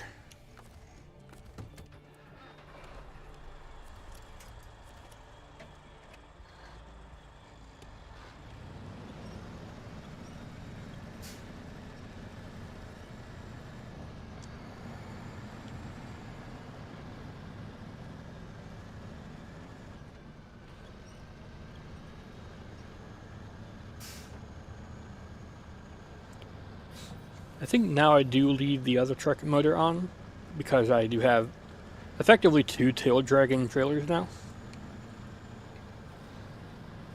So, P16 can still do it. It would just take even longer.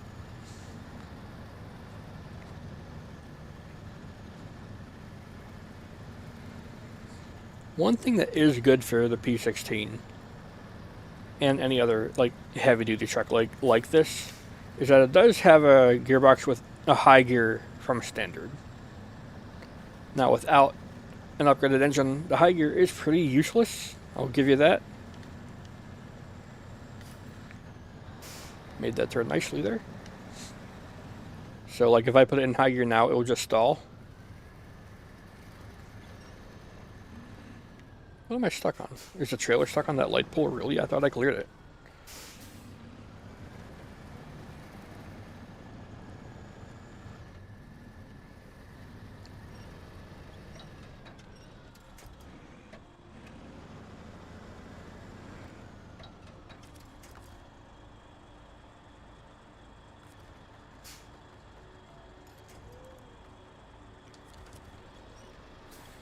One thing to note, the P16, its parking gear is insane. It's basically turning the truck into a tree where it just doesn't move. Even still, we're having problems.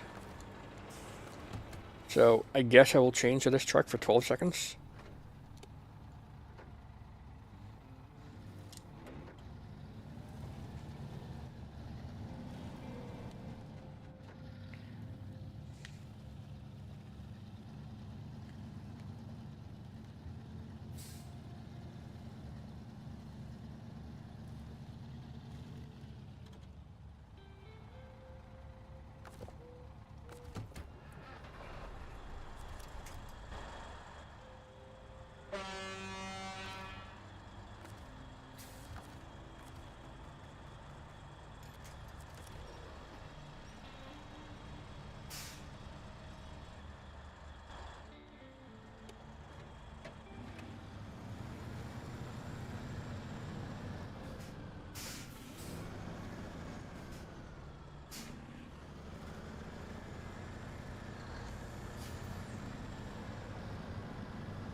And now go to the right onto the road for a little bit.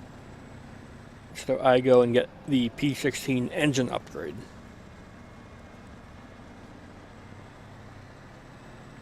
Because like you saw how it was doing getting up that hill there trying to tow a trailer that was having none of it. It wasn't, so more power will help.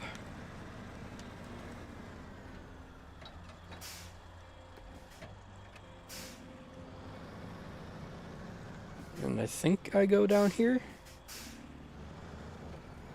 If not, I'll just discover this trailer and be on my way. It is down there. Very good.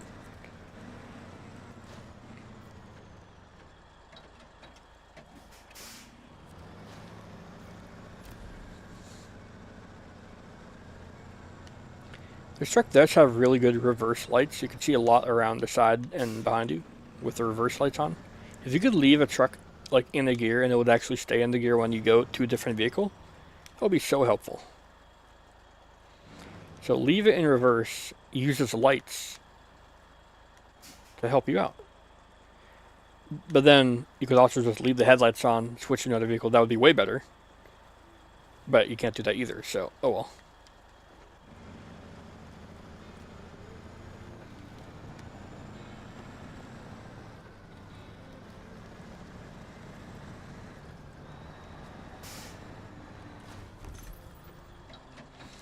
The 850 twin turbo.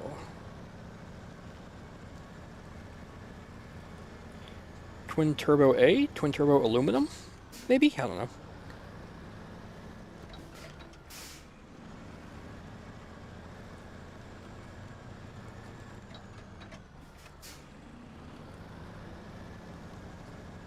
Maybe twin turbo advanced?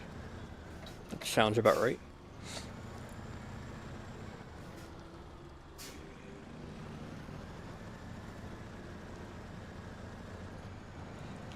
These Detroit diesel V12s could get up to some serious power numbers. Not even for the time, just straight up, like good power numbers, like 900 horsepower, 800 horsepower, depending on, like, you know, your engine tune kit or requirements that you need.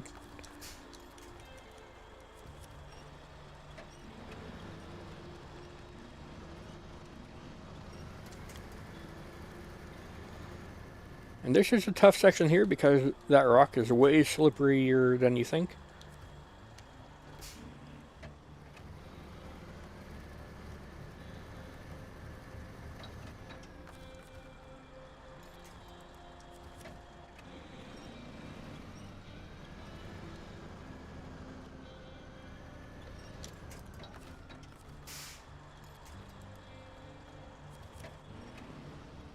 But once you get the winch point, it's not bad.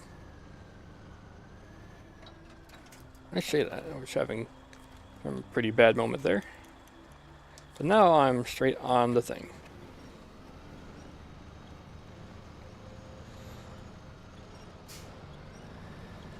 It is also the fact that we're trying to get a 25 or 30 ton truck up a really steep hill. That is also true. But also it's a video game, let me do what I want.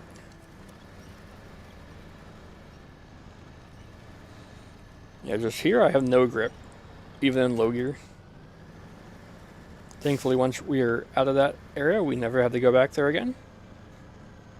It can no longer hurt us.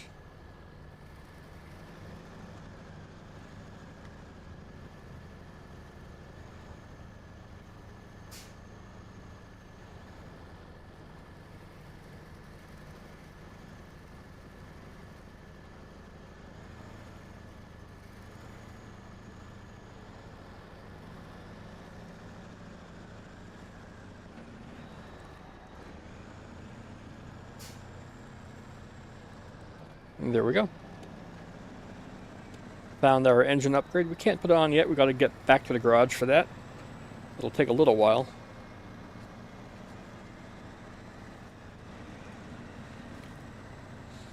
Trying to remember now. What do I want to go for first? Do I want to go for the White Western Star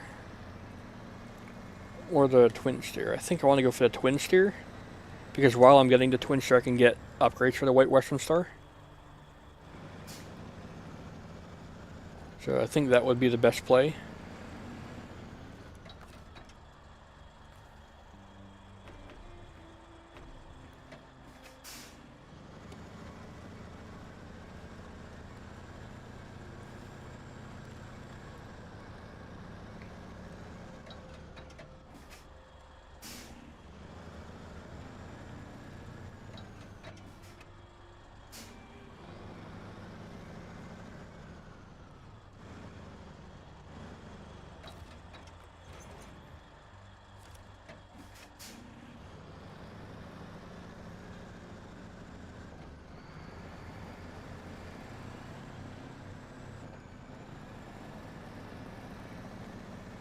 I think once we get back to the garage, that'll be a good first stream for Snowrunner hard mode.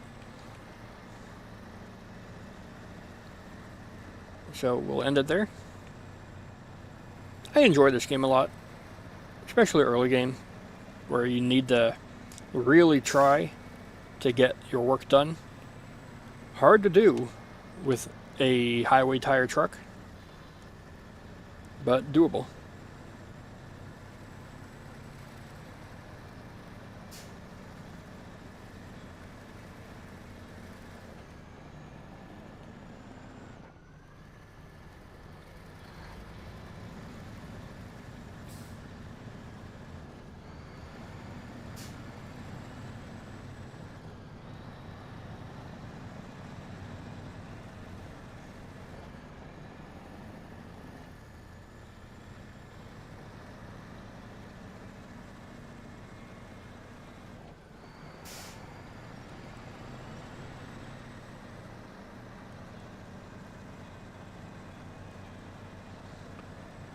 P16, not a fast truck, even with the 5-speed upgrade box. But it's a heavy class truck, so it's not really supposed to be fast. I think the fastest truck in heavy class, that's not the twin steer. Ooh, what would that be? Maybe something like the Zix trucks with their sheer IDGAF attitude towards any terrain ever. But yeah, a lot of like heavy class trucks are just not fast.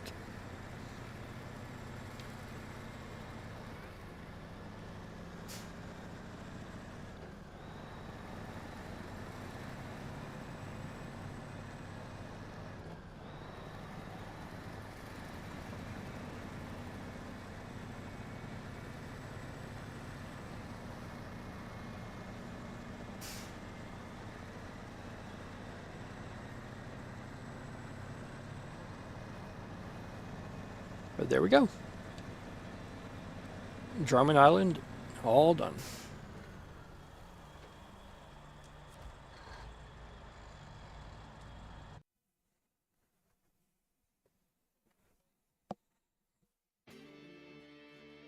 Back to Smithville.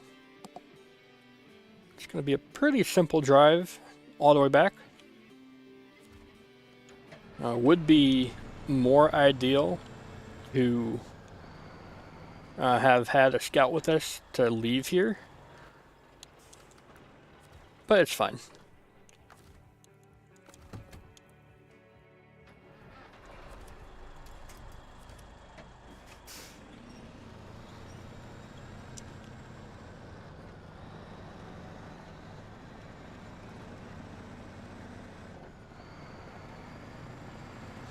Yeah, this region is basically fully kitted out now. We have a service trailer, and we have a fuel trailer, a big fuel trailer too.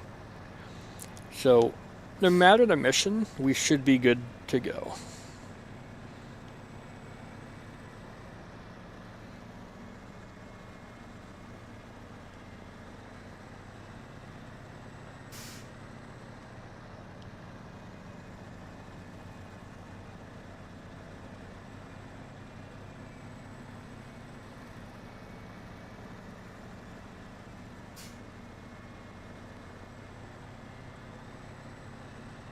The only marginally difficult bit here will be getting the trailer to build that wooden bridge for the water crossing on the way back. Because you'll have to detach this on a hill and then go for the sideboard trailer that sucks because it has the post on the side. So I'll try to find a way to hide it.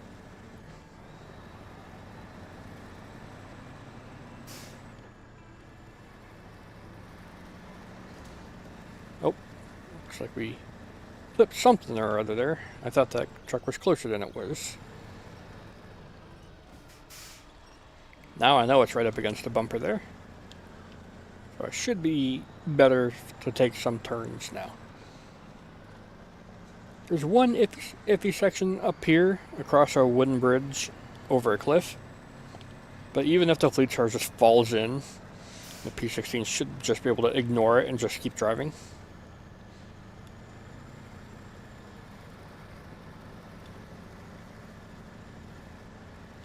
I'm surprised I took fuel tank damage on the other truck though.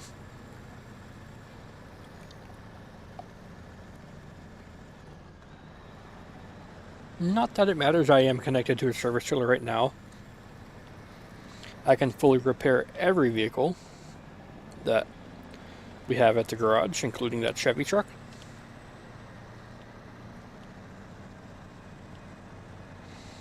And that's probably what I will do. But I can use the Chevy to go for the scout upgrades, like the suspension and the engine in this map, you know? As we get the engine upgrade to the right of the dam and farm up a hill. That's the 4.4, if I'm not mistaken. We get a drivetrain or gearbox upgrade down the cliff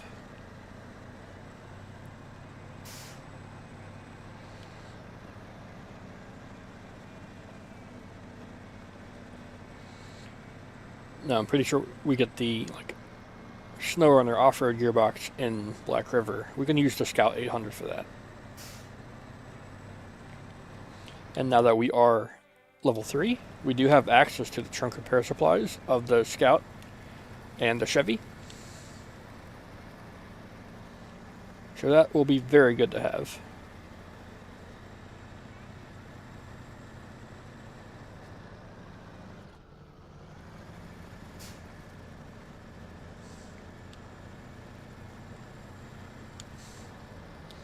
I don't know why we're going so slow here. It's not difficult terrain. But I am going to go very wide here.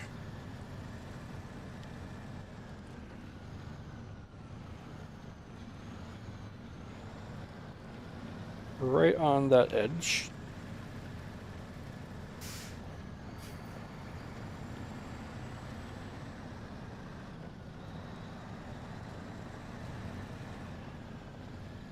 We made it over that bridge. No problemo. Very nice.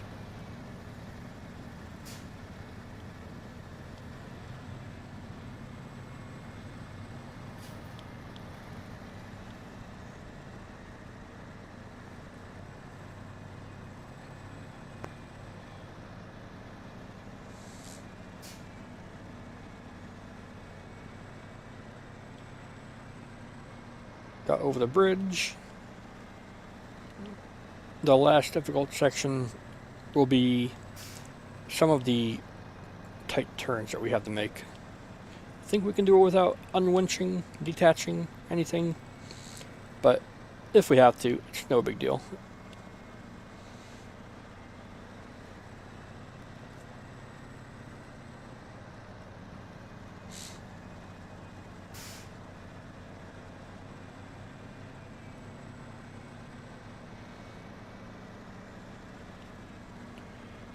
So if anyone's watching this now or in the future, how about that Formula 1 2025 season, huh?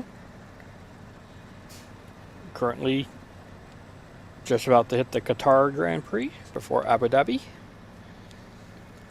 Still technically a three-way fight for the champion.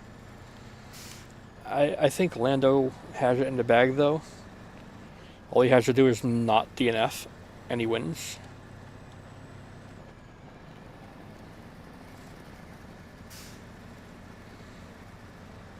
Like, I would like Piastri or Max to get the win, just because Lando's attitude towards everything is awful. Like, well, the best example I have of that is when he got a win, like his first win, or one of his first wins. In the cooldown room, Lewis Hamilton congratulated him on having a fast car and a good drive. And his response was, yeah, well, you had a fast car 7 years ago. It's like, where the hell did that come from? He's giving you a compliment on a good race. And you're just going to fire back at him like that? You're just awful. Plus broccoli hair. Like, come on. Anyways, let's play the video game. Piastri. Like, could he have won it? Yeah, but his, quote, stone cold attitude has a lot of holes in it, so wasn't the best mentality to have under pressure, because it just builds easier. With Max being as vocal as he is, any pressure he feels, he just vents out, and is better the very next race because of it. You look at Spain, where he crashed into Russell. You thought, oh my god, he's a madman, but then the very next race, he's calm as hell.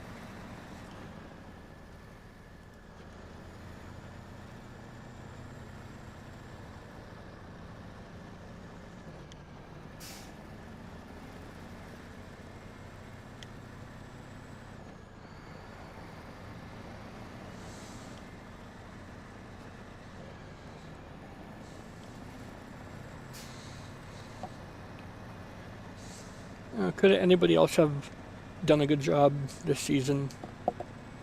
It was really McLaren's race to lose, huh? So not really. Like, how many races ago was it that McLaren cleared up the championship for the constructors? Like, barely after the summer break, it felt like.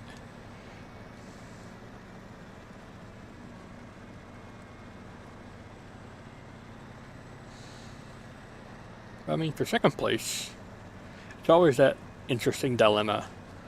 Dominant team. Take the dominant team out, how good is the racing otherwise? Usually it's pretty good, unironically.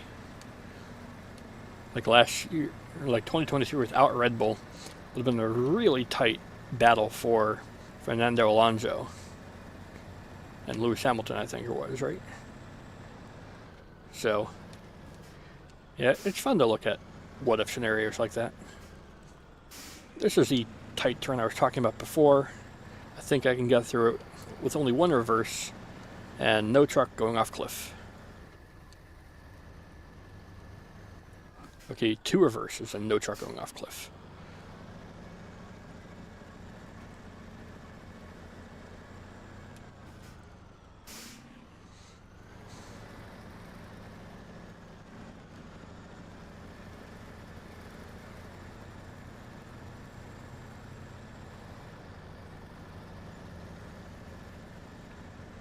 Here we go. That's harder to do than it looks, but with a road train like this, that's what you gotta do.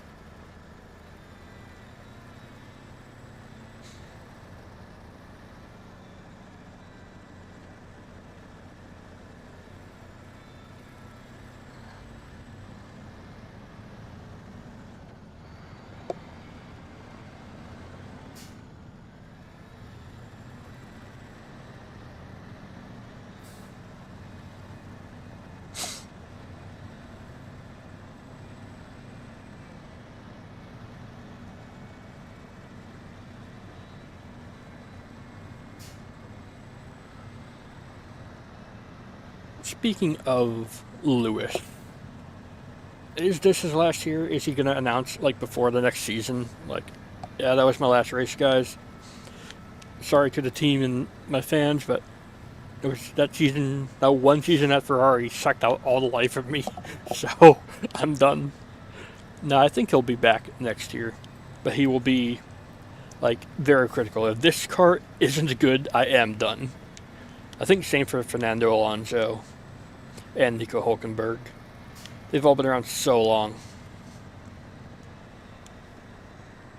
And, like, Fernando especially, like, he hasn't had a good car in 10 years.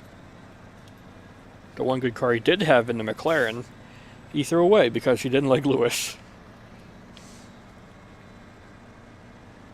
as a teammate. I think now they're all chill. At least in Drive to Survive, it shows them, like, off-season just being actually human beings and having fun with each other.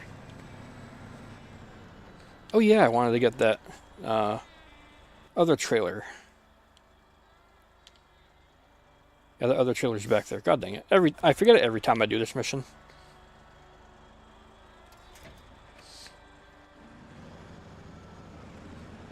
So I'm going to bring this trailer a little bit out the way over here.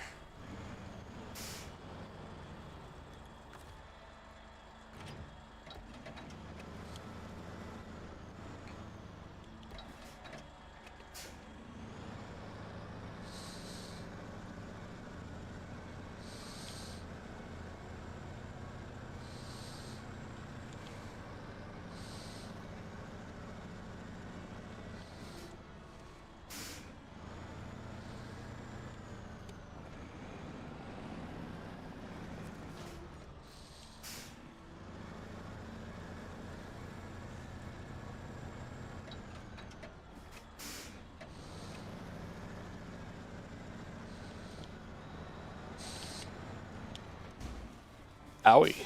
What the heck happened there? I always stopped and I took damage. Oh, come on.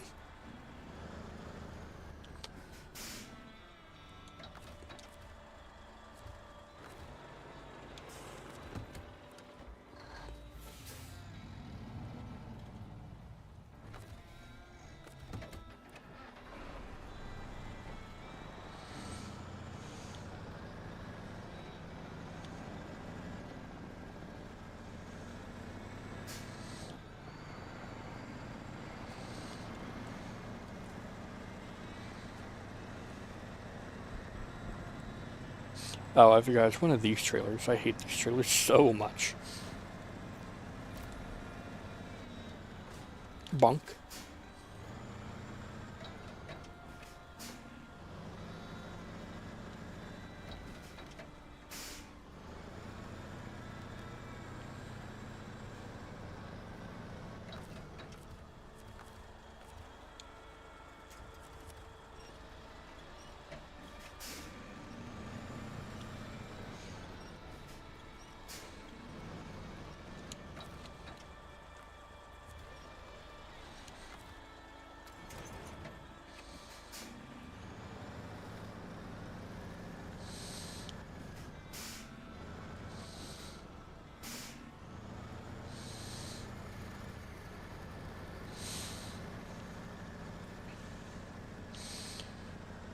P16 does have pretty slow steering. It's not as slow as a Cat 770 or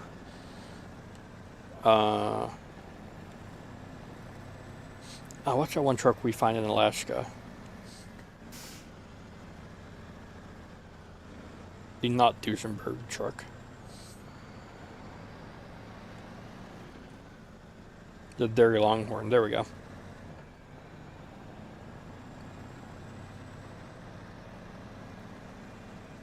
Yeah, that Cat and the Dairy Longhorn have pretty slow steering too.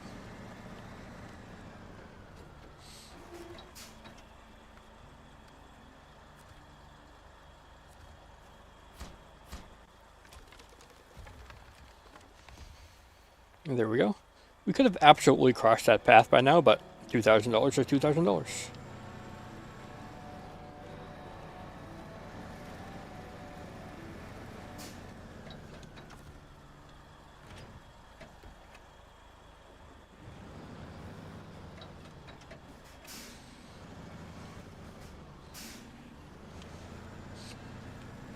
Alright. I guess I'll just take it easy backing out of here. Put this trailer in a stupid spot. Could I have just deleted it and backed away easily? You better believe I could have. Try not to delete trailers out of spite, though. I will try to hit that one as many times as possible, though, to put it in its place. By the end of this playthrough, it'll be sunken into that ground.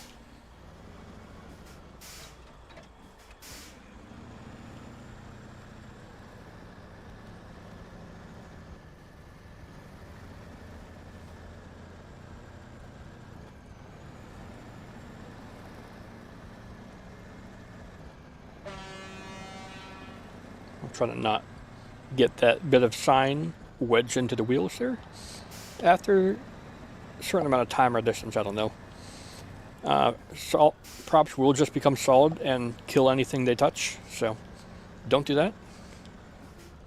If you ever crash your road sign and then 10 seconds later you just take 100 damage on something for no reason, that is probably why.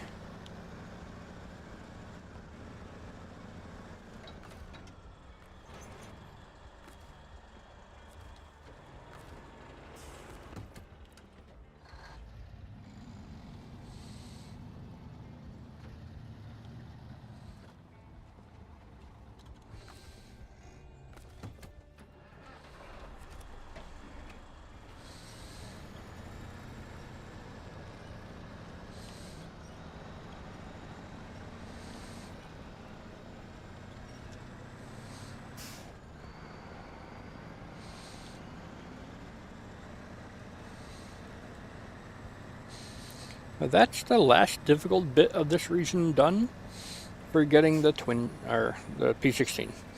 The twin steer is going up the other side of the mountain and the map. I'm wondering if I want to do that right away, or if I want to do other missions first. Get some money.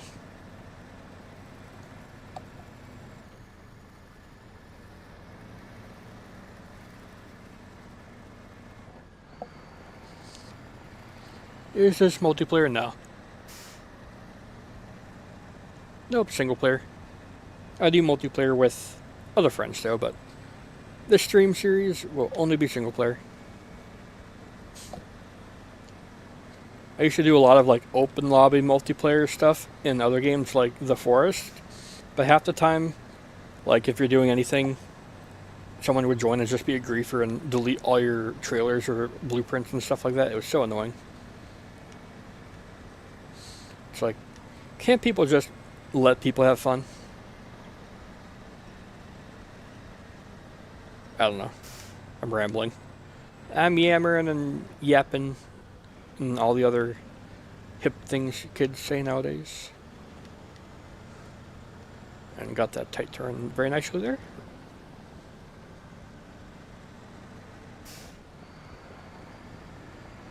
Getting a bit low on fuel, but of course we got a 900 something gallon trailer right behind us, so we're good to go.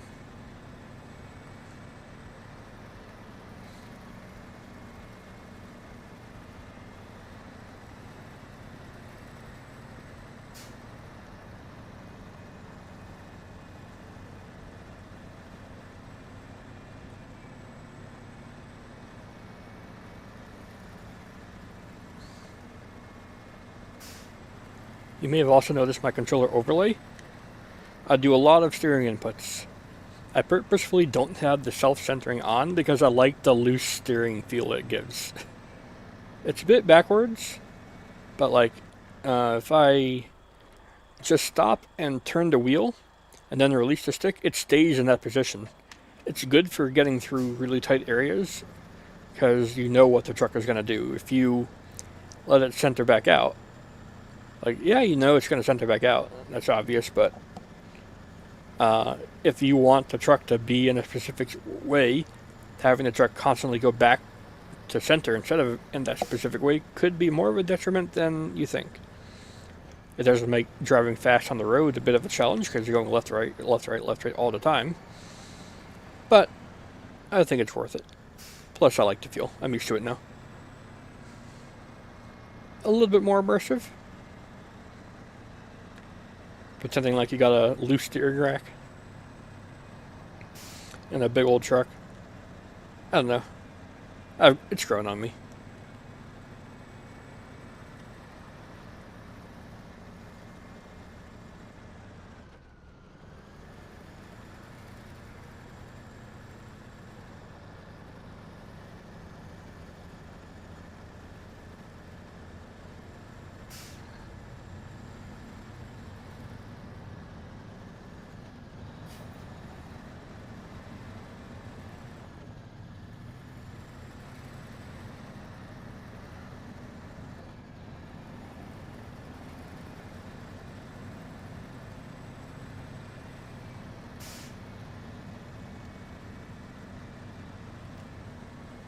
A little bit of terrain flickering there. I'm not sure what's up with that.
There we are, though, at the garage with all of our trucks. I'm going to go ahead, detach the winch and trailer here.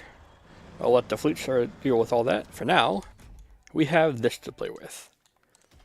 Got the upgraded engine right away. So much better and more durable. I'm trying to think if I need to keep that stock engine for anything.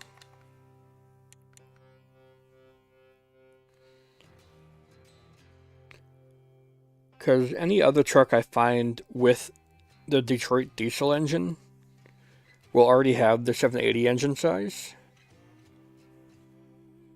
And even if I switch to and away from it, it'll still be the one that was always in it, so it's not like I can have a damaged one and replace it with a fixed one. So yep, I am just going to sell it on. That's $3,000. Very nice. Gearboxes, don't have those yet. Tires, can't change that. Don't have that. Don't have that. Frame add-ons, I can go ahead and get the high saddle, so I will do that. And the log carrier front.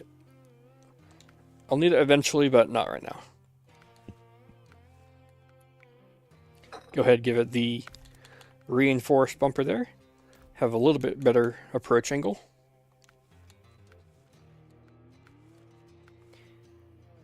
And I do like the wedge cap exhaust, so I'll go ahead and give it that. So on to stock. And the rims are the rims. Saber Interactive could totally make these rims like 2 or 3 times heavier to make the P16 better at pulling stuff. But nah, they won't do that.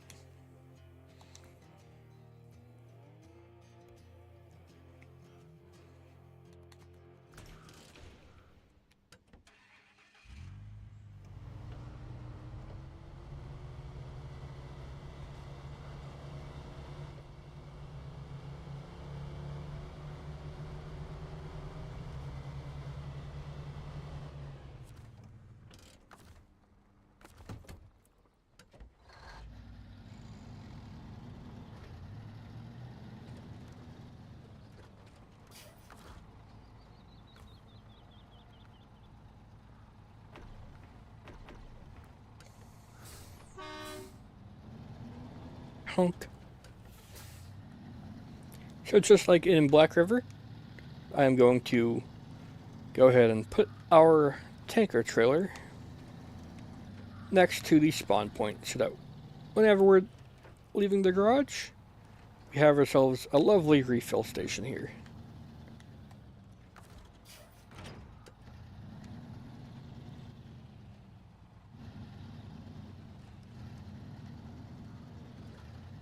Now, will that be in the way? I don't know. I'll look. But first, let me repair the Chevy truck. It's going to be our scout for whenever we pick this playthrough back up.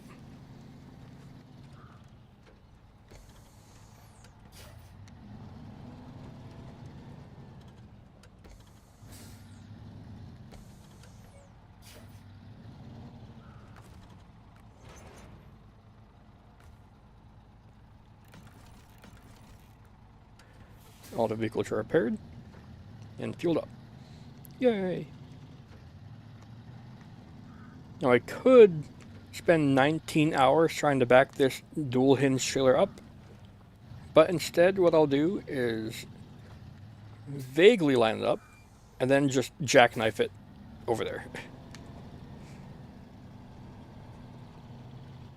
And then drive forward a little bit, and there we go. I backed it up perfectly. Nobody will know.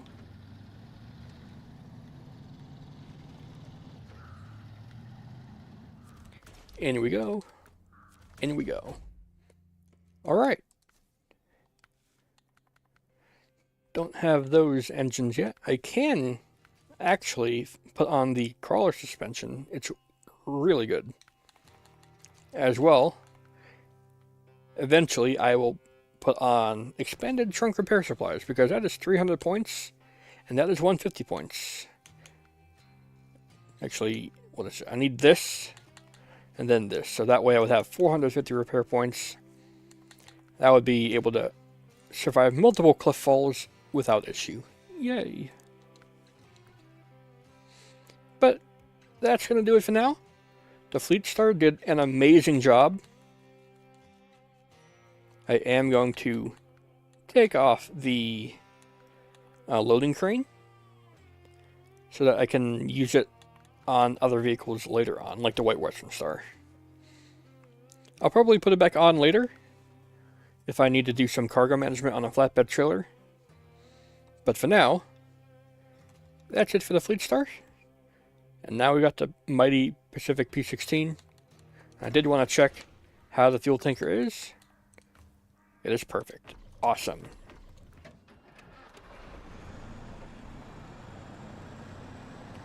And before I forget, I'll repair the P16 as well. We did take like 50 tire and suspension damage just from very lightly brushing a barrier. So that's a bit weird. But yeah, next up, we'll do some rescue missions for this region. Get the vehicle upgrades and the White Western Star. That'll all be very good. And we'll have ourselves quite the vehicle lineup and a lot of money to spare. Once we get the White Western Star nice and upgraded as well, we can give that new hydrostatic add-on down here. Could do it on this one as well with the all-wheel drive diff lock already activated. Because don't I now have access to the off-road gearbox? I do. So, use this, some all-terrain tires, and the hydrostatic. We could do some long log missions. Very nice. And it's going to be a little while until I can get some all-terrains. Once I do, this truck or the White Western Star will be very ideal logging trucks. P16, unfortunately, we had to buy this. It's true we only had to buy it once and then never again, but still. Like, the other hydrostatic thing is free for long logs, and this thing is $6,000 for long logs. It don't make sense. But yep, that's it for now. Anyone who joined, I hope you enjoyed. Anyone who commented, thank you for joining. And anyone who's yelling at me on Discord, no you. Thanks, Gameboy out. I'll see you all in the future. Goodbye, everybody.